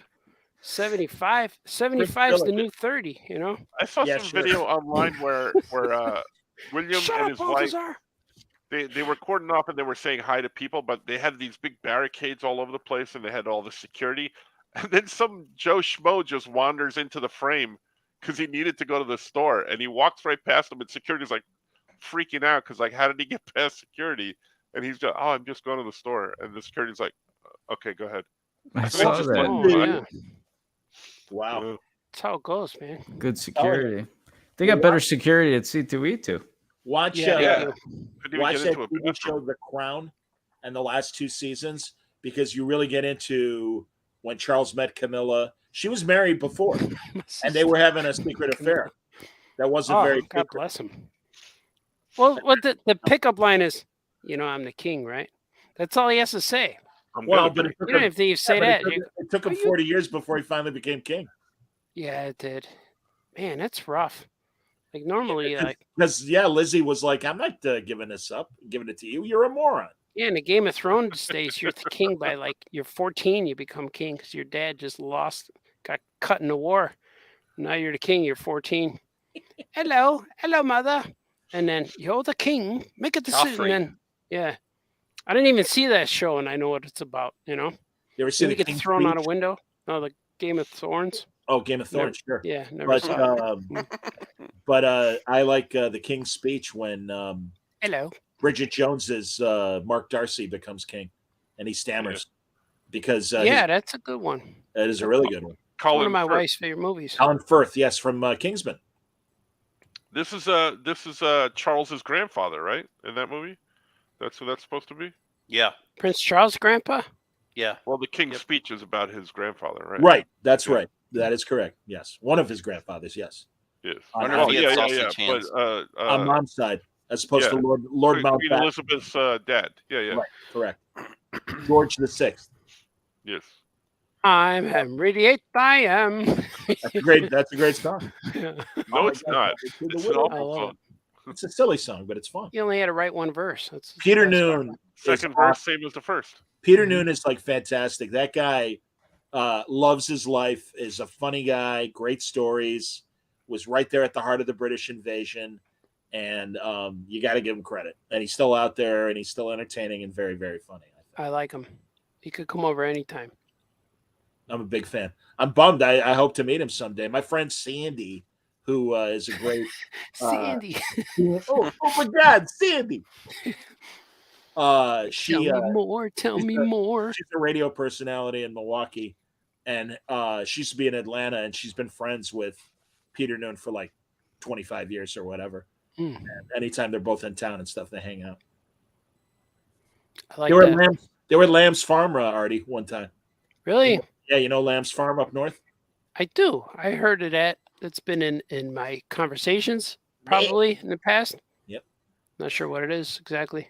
Did you know that Knott's Berry Farm is named after Don Knotts? And he was really? the founder? Yeah, there's a statue of him there and everything. I just learned that recently, yeah. Really?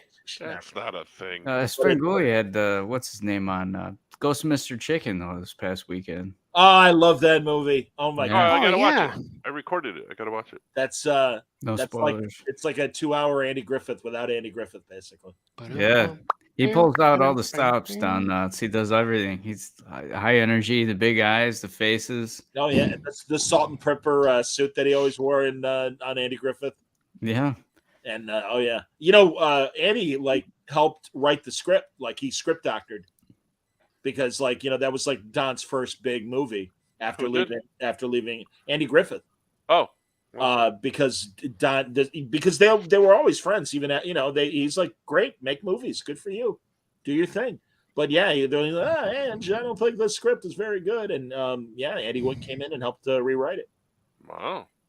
Does he get credit for it? No. Hmm. Great movie.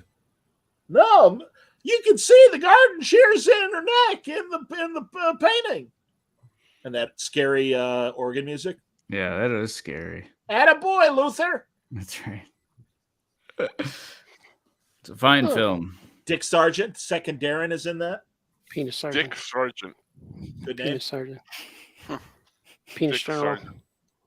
Yeah. Not to be confused with Dick York. Dick Or like- Sargent. Dick York, Captain- Sam. And then Dick Sargent, Sam. Now Captain you know Penis. Sam. Like Dick York, you know, you could get into his high pitched voice when you get upset and stuff like that.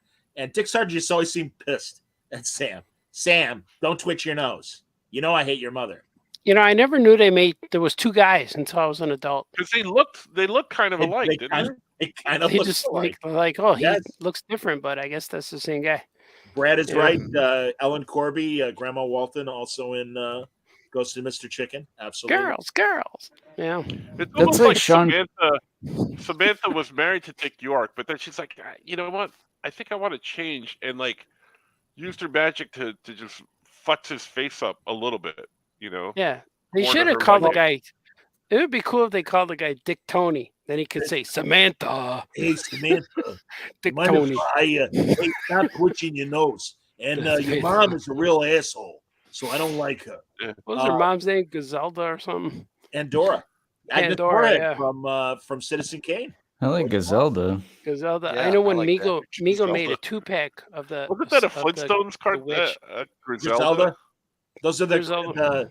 they were like the Addams family. They were like a family of monsters. That's right. Yeah, can't they were remember what their monsters name that lived was. next The, door. the Gruesomes. The Gruesomes. That's Yeah. right. It was the Yeah. Gruesomes. Yeah. Gruesome. Yeah. Yeah, the that's wife's cool. name was Griselda, right? Yeah. Something like that. Hello, you good looking. There's the. Oh yeah, that's the movie. Hello, good looking. Good looking. Hello. But there was, and then there was the Swedish family that was like singing polka This music. is Hansel. This is Sven. Yeah, Ollie, you are Sven. Yeah. You are Sven, yeah. Yeah, Ollie. Oh, ooh, are we so sneaky? And they sang the polka that the chorus was "I love my Wilma." Mm-hmm. The Oh, gruesome. that's a for sure. That's a for sure. There was the movie where he becomes the spy, right? Yes, A Man Called Flintstone. The man Yeah, called that's Flintstone. I saw that movie as a kid at like a 5-year-old birthday party. Mhm. They would show yeah. that, and they would show the Batman '66 movie, and they'd show the Yogi Bear. Hey there, it's Yogi Bear movie. Oh yeah, I like, But yeah, I I love- like I all love those guys. Flintstones movie wasn't it? Darling. Wouldn't you say that, right? Hello, she- they I darling. thought it was Hello, good darling. looking. You call them good That's what it was, looking. yeah. Hello, good good looking. looking. Hello, you But I good think looking. she said darling too or something. Yeah. Remember Frank, the Magilla Gorilla cartoon where he was on the beach dancing with all the girls? We talked And- about it with the We Magilla, did, right? Making up the Magilla. all the And girls in the bikinis. Yeah, man, I knew that I liked girls when I was like 4 years old. I saw that.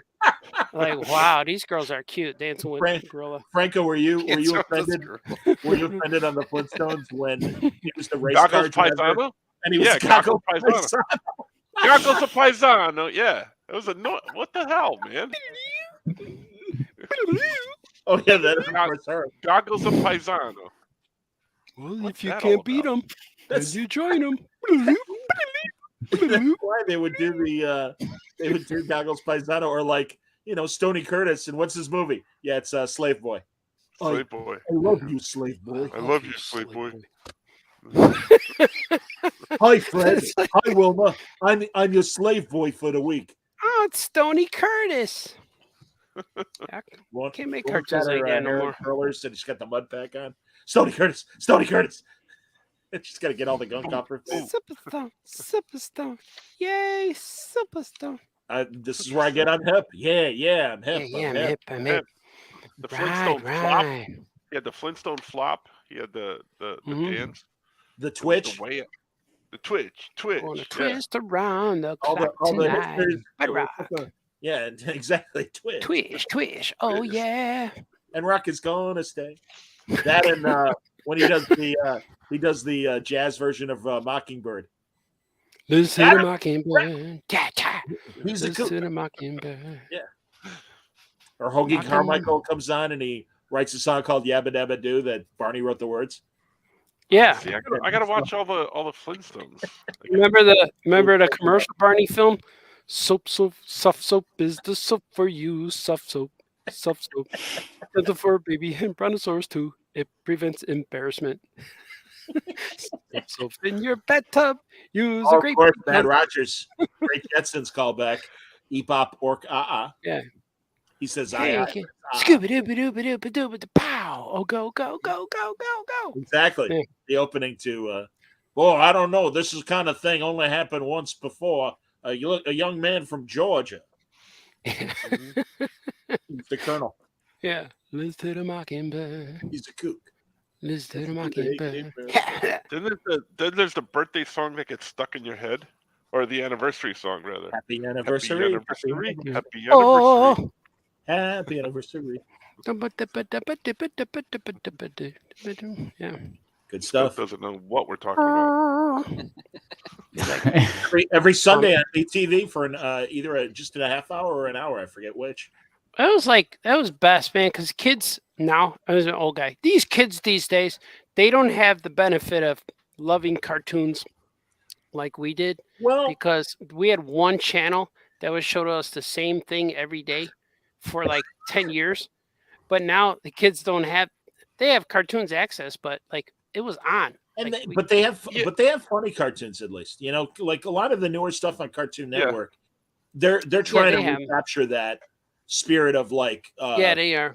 You know, irreverent but humor. They're available every time. I remember here in New York, I would get so excited because around Christmas time, they would have a week of primetime cartoons. They would show old Bugs Bunny, old Woody Woodpecker cartoons in prime time during like this 1 week. And I was so excited because like, oh my God, I get to watch cartoons at night. Mm-hmm. Well, but and I don't know if it's on, I think it's on regular MeTV or it might be one of their satellite stations, but they do 3 hours of cartoons every Sunday night. And that's pretty cool. They do Sunday night kids. And on MeTV Saturday mornings, they do like 3 or 4 hours. I think like every morning they do an hour block or something like that on MeTV. Tune with me. Yeah. But the difference is though, we're reciting cartoons. Like we know all the words and the songs, but the cartoons that are now for kids are not played as much as they were like for us, you know? Like we see stuff over and over and over and over. And now kids see like Gumball over and over, but they don't memorize the what they say, you know? Gumball's a funny show though. It's a really Gumball's awesome. Show. And Foster's Home.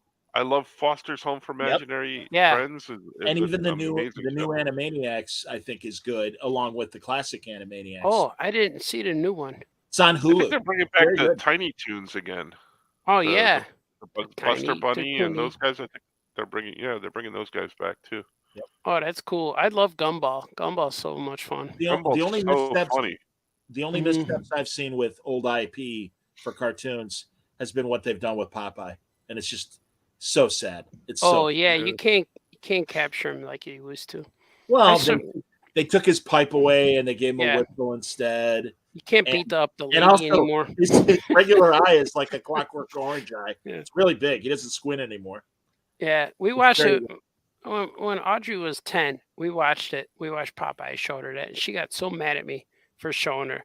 She said, "Dad, all of this guy wants to do is kiss her." She said no over and over. Then he chokes her. Exactly. He said, "Dad, what are they trying to do?" And then Popeye has to save the day by eating spinach. And then she goes with him because he knocked her. And she was so mad. She goes, "I don't ever want to see that again."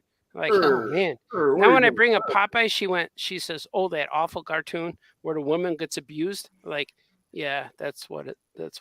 It's not hard to find a picture of Bluto choking olive oil. He chokes her, and she says, "No, you beast," and then he continues. Yeah, Popeye was the first cartoon I ever drew.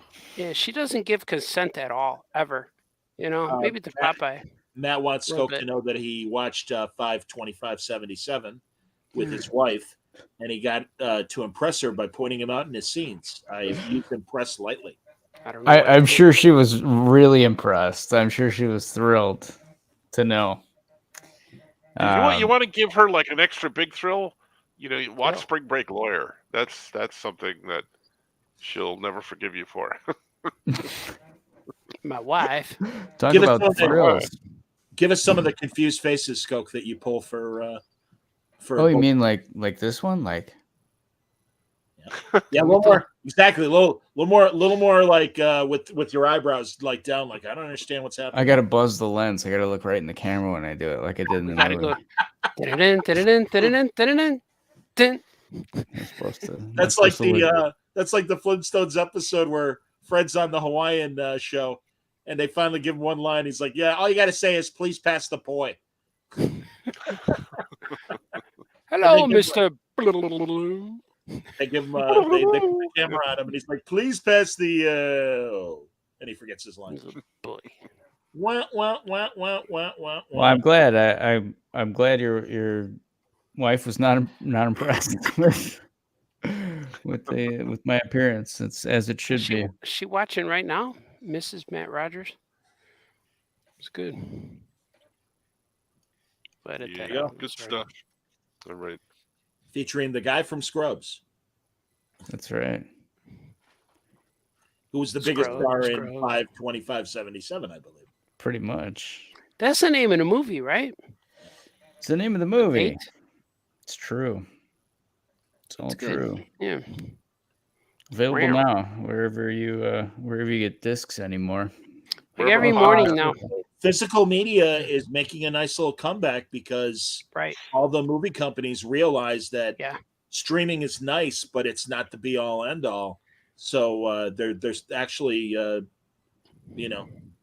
what's happening is like the show you think you're gonna go watch, it's gone from that service. Oh God, yeah. Oh, that drives me nuts. Because I'm like I was about to watch X-Men with the kids, with the boys yesterday. We were looking because I went to Disney Plus and I'm like, oh, look at all these new Spider-Man things showing up, and look at this and this. And I say, let's watch X-Men 1 because Gordy never saw it. Wasn't there? It's gone. Mm-hmm. And then I'm like, man, but they got the new ones. So that stuff like that's happening. And I thought to myself, I said, hey, self. I said, hey, man. And I said, aren't we glad that we have the DVD sitting on our shelf? And myself said, yeah, man. And that was cool. But we still watch something else. Canadian Yoko Chips, Blaine Dowler, asked me to be on a podcast Saturday. And it was about... Is that coming out in 2044? It literally is coming out in 2025. So yeah, 2 years from now, it'll be out.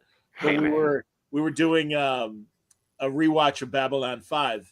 And he wanted me to do a second season episode. And it was on HBO Max for a really long time, and it's not there anymore. It's on Tubi, though. Tubi. I like Tubi. I'm a big fan of Tubi. Tubi has a lot of like shows that didn't last long, but like, you know, you could find them there, and lots of bad 80s TNA movies that we grew up on, all the Skinamax movies and stuff. Yeah. A lot of those are there. I never watched those with volume, though, so I don't know what they sound like. And I saw her standing there. Yeah. Oh, yeah. Mario's here. Must be time to go. Go Mavs. No, they're out of it. They're out of the play. Go Nuggets now. Already at Nuggets. That's a team. Yeah, Denver Nuggets. Chicken Nuggets. Brings us back to McDonald's. Yeah. Or that Dusty, the cowgirl action figure with her horse nugget. They should do a team called Chicago Hot Wings. Well, tonight's Hot Wings versus Nuggets. That's true. Yeah. That would be a good name for a team. Mm-hmm. Yeah. That says could Denver be a cool logo too. Oh yeah, just have Harold's face. They should be from Assateague, so this way their team could be the Nuggets, so they could be called the Ass Nuggets. Oh, that'd be good. Yeah. The Ass Nuggets. Imagine that mascot. Big action in Denver tonight as the Ass Nuggets took on the Royals. Lakers. They have to get a new suit and a mascot suit because he has a crack in it. Shut up! All right, sorry. Let's get back to work. When Art starts yelling at himself, it's time to go. It's probably time to go. No. It's not live. Cut it out. Not live? We'll edit that out. This is not live right now anyway. No, it's not even recording. Yeah, people think it is. Mr. Basso might be watching. Mr. Basso. I wonder if he's around still, those guys. I heard weird stuff about another teacher that my cousin had as a teacher, which proved my theory, but I can't tell what it is. I can't tell you what it is live. What the theory was, like, yeah. She said, and it started out like this, and then he, like, yep. All right. We had a teacher, I think I've talked about this before. My buddy Sid, who's like one of the most brilliant friends I have, went to Harvard, got a PhD, all this stuff. This one real jerk of a teacher, I'd use a harsher word, but I'm trying to keep it clean. Yeah. But had a parent-teachers conference. Ass nuggets. It's true. Yeah. I did just say ass nuggets. They had a parent-teachers conference with his parents, who also were both doctors from Harvard. And this teacher's like, I can't even see your son finishing community college. And it's like, we never knew this until last winter when he told us. And literally all of us are just like, okay, let's find this guy and beat him up. Okay, let's just do that. Yeah. And he's like, yeah, don't worry about it. I'm over it. It's like I proved the guy wrong. But really, this guy is like brilliant guy. Sid Balachandran's his name. And he's just this most like incredibly brilliant guy.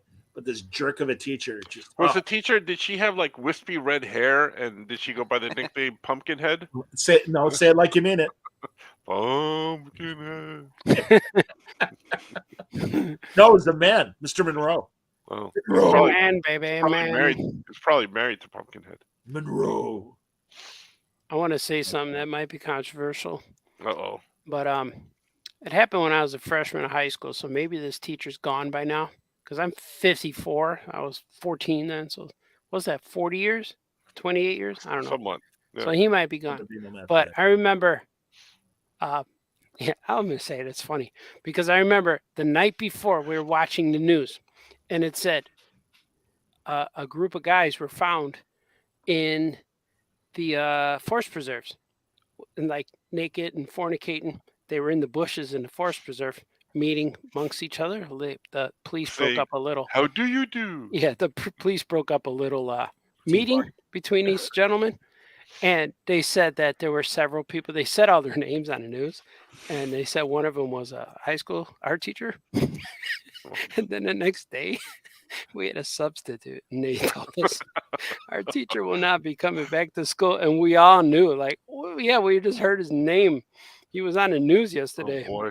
So I thought that was pretty funny, but it was funny at the time. But now I'm like, so what? The guy was just hanging out with his buddies, like why? But I guess it was illegal to be naked outside. I'm sure it was innocent. But I don't know. They're not allowed to streak in the forest preserves. You can't fornicate bushes in a forest preserve in public. Oh, they were fornicating. Yeah. Oh, yeah. They were fornicating. They were hyperboleing. They were metaphoring and hyperboleing and kicking people out of the tenants. They were allowing tenants to move in when there wasn't enough room, but they were still doing it anyway. I imagine there's a lot of moving of the tenants back and forth. Yes. Yeah. So I just remember that the guy wasn't there anymore in the morning. Nice. Yeah. On that note, thanks for coming out, everybody. Are we done already? It could be done. So, it's up to you. You got anything else, Hardy? You want to? No, I'm good. I'm just drawing, man. All right. I'm drawing people. I still can't tell you what I'm drawing, man. Yeah. I can't wait. But this is cool. I only have about 38 days left, and then I can stay up late again. But not that much. Yeah, because you got to do school tomorrow. Yeah, so I got to go. Batman's there. Hi. I'm Batman. Batman's got a little mouth. Oh. Batman's got a big mouth now. Can't hear him. Can't hear Batman. Thank you very much for joining us today. I'll be here in the bat room going over things in the back computer. Make sure you see my movie this summer. It's called The Flash, and I'm back. Why does Batman's breath smell like weed? Yeah, like ganj. Smells like guano. That's not dinner. Smells like guano. I'll get drive-through. Smells like ganj. Remember that commercial, Artie? I got to learn how to. My buddy, by the way, and I'm glad that I did it one more time because I forgot to mention my buddy Dan Sheehan made those, and I got to figure out how to put the negative space in that you see there, where you can have like a real mouth and stuff. Oh, I like that. Like Conan, like Yakuza, Exactly. Yeah, it's like when Conan and like Clutch Cargo and stuff. Yeah, exactly. Do Dr. Yeah, that's Zaius cool. next. I am the knight. Humans. Hear me now, believe me later. Yakuza, I'm the Batman. Hello, made by Robin. It's my son, half Schwarzenegger, half maid. Only half maid. That maid was buff. That maid was ripped too, man. You can see it. Come on, my son. Come on. Clean that floor. Come on. Cleaning things really bulked up her biceps. Get the vacuum. Did what's his face? The guy who created Conan. What's his name? Howard. Robert E. Howard. Yeah, Robert E. Howard. Did Robert E. Howard ever? Was there a son of Conan? I think so. But I forgot his name. Korzak? No, that was the son of Tarzan. Was Korzak? Right, Korak. Yeah, Korak. His name was Yakuza, son of Conan. Yakuza, son of Conan. Come on. Watch him as he lifts a lot of weights and cleans the house at the same time. Yakuza, son of half maid. We got doing things to you. Yeah. All right, wait a minute, Artie. So you got Zaius, you got. Yeah, I got a lot of monkeys hanging out here. You should get them all their own little headsets for when you're next on the pod. Yakuza. Probably smells like a zoo with all those apes over there. What? I gotta turn his head. Who's the guy in the middle? A lot of feces. He's a soldier ape. This is Urkel. Barrel. This is Urkel or Ursus and Urkel. One of these guys is Ursus and one goes Urkel. Okay, because Urko is the guy with the helmet. Yeah. Yeah. And then Ursus. Right. I bet those three guys could fill up a barrel full of feces. Yeah, they throw it and they dine. It's a sign of companionship and friendship. The feces. And barrel. Feces means a lot in their community. Yeah. If it's on the floor, it's a good thing. It's a good luck. It's like when a bird poops on your head. Yeah. The guy who played Urko on the TV show was the guy who played Spock's father, Sarek, Mark Leonard. Oh. Yeah. I like the last name Leonard. Fascinating. Skoke Leonard. That'd be good. I finished Strange New Worlds, by the way. I was gonna say, man. All right, we're gonna have to do a book report with you on the Trek Watch. And, yeah, I would love to. I would love to talk about it. I would love to hear what you guys think of it, who know more about Star Trek than I do. Oh, really? Just a brief overview. I enjoyed it. I like the cast. I have more to say, but I'll hold there. Save for the part 2. Save for the Trek Pod. Absolutely. Yeah. Another one. Are you on the Trek Pod, Skoke? He'll be a guest star. No, I'll come on as a guest star and talk about I like that. Strange New Worlds. Although we did the one episode where Skoke and Franco and I watched the motion picture, the first original cast. Oh, that was a good one. That's the best Star Trek. I really liked that because I'd never seen it, but you guys had, and I could ask you questions as we watched it. I would do that with Wrath of Khan. That's the second one, right? We should do it, yeah. That's my favorite of all the Star Trek movies because it feels way different and boring like the TV show. You're right, Artie. I like that one. Right. That's all the hardcore Trek fans are like. I like that the best. It's slow, but it asks some real science fiction questions. Yeah, that's what Star Trek is. Well, that's what it used to be. That movie, yeah. That's what it used to be. Yeah, and there was one after Svengoolie. There's Batman 66, and then Star Trek comes on after that. Yeah, and I watched it. I haven't seen much of the original series, but I watched this episode. It was like the Twilight Zone. That's what it reminded me of. That kind of an episode. It was something where. Yeah. Okay. What happened? Yeah, Bill Shatner got stuck in some kind of a web, and he was like phased in between two worlds. Yep. Wearing the silver spacesuit. Yep. And a helmet that comes off way too easily to be a space helmet. They think he's dead, but he's in other universe. Yeah, he's dead. Yeah, it was spooky. It was scary. I think on Pluto TV on the weekends they showed the original series on the Star Trek channel. Yeah, cool. Star Trek channel that shows it 24/7. Yep. I was watching them on the Netflix for a while. Cool. Whatever they did to clean it up, it looks really good too. The quality of the picture was good. Yeah. I like that. I watch your Trek Watch show, even though I don't know what you guys are talking about, but I like to watch it. I like when you yell at Mitch the best. That's the best. But I do watch the show. Artie, you gotta see this. He has a mustache now. Yeah, he looks like it. If he needs to wear a cowboy hat now, then he will look better. You gotta see this this short video where this guy is Green Goblin. Yeah, they made him they made him look like Spock. Wow, look at that. Holy cow.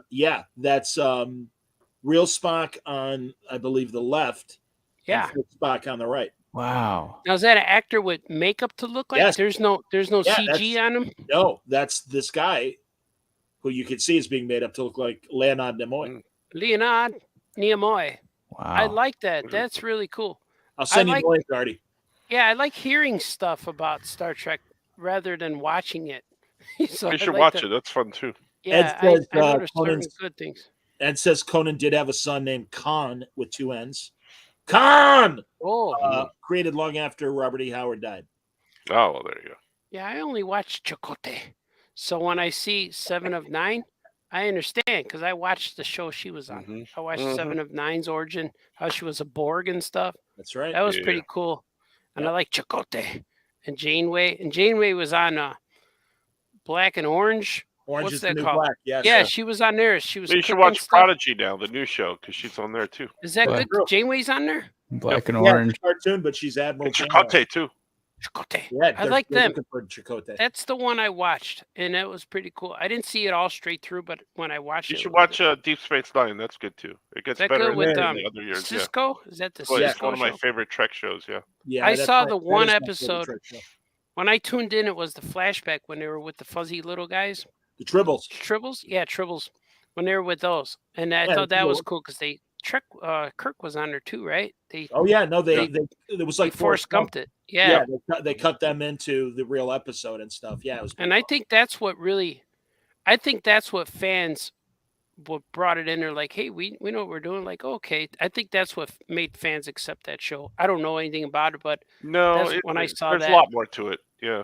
I liked it. And a lot more to it. But I see random things, and I saw random episodes of that other one, Next Generation. But every time I saw Whoopi was on there, which I liked. It's terrible. Whoopi sucks, and I didn't like her on there. And she's just not. It's like I get distracted. That's Whoopi Goldberg. But when they got her, it was after she won the Color Purple Oscar, and it was like.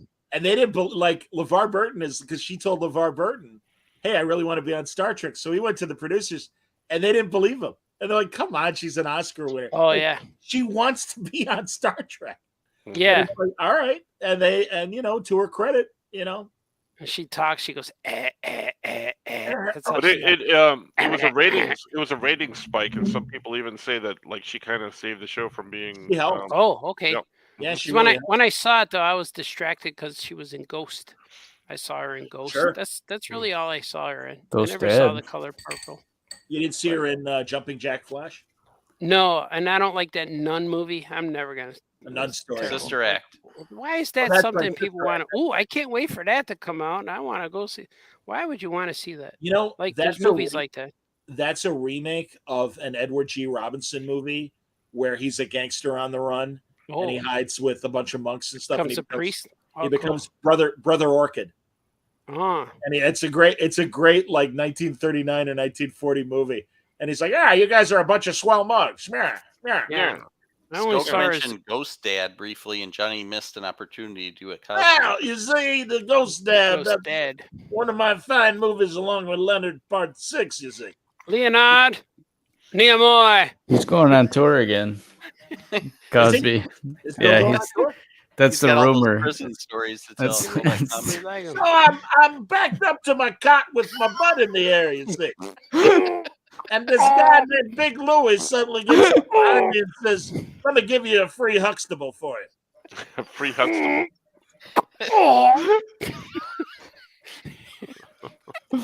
I'll give you a hernia. Here you go. I'll give you a Huxtable. We call this the cliff. All right. Follow us when you see us. See, Brad's laughing right now. Brad's cat's watching this. I like the pink very much, Lois. I like pink. I like pink too. I like pink. I got to I text like my Avery. wife Camilla, you see, because I'm the king of England now. She married the Pink Chucky with the big fat hands. Big Chucky, I like that. Abraham Kid. linkage fingers. The bald kid and the orange kid, or whatever you call this guy. Bald kid. Prince the bald kid.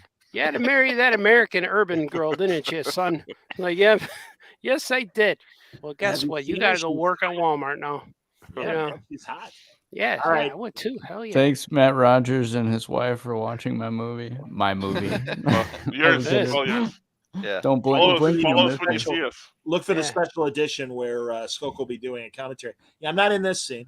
No, I'm not in this scene either. But Oh wait, slow it down. You got to pause it and frame by frame. Oh, there I am, looking There at the I am. camera. Oh, there I am. Oh.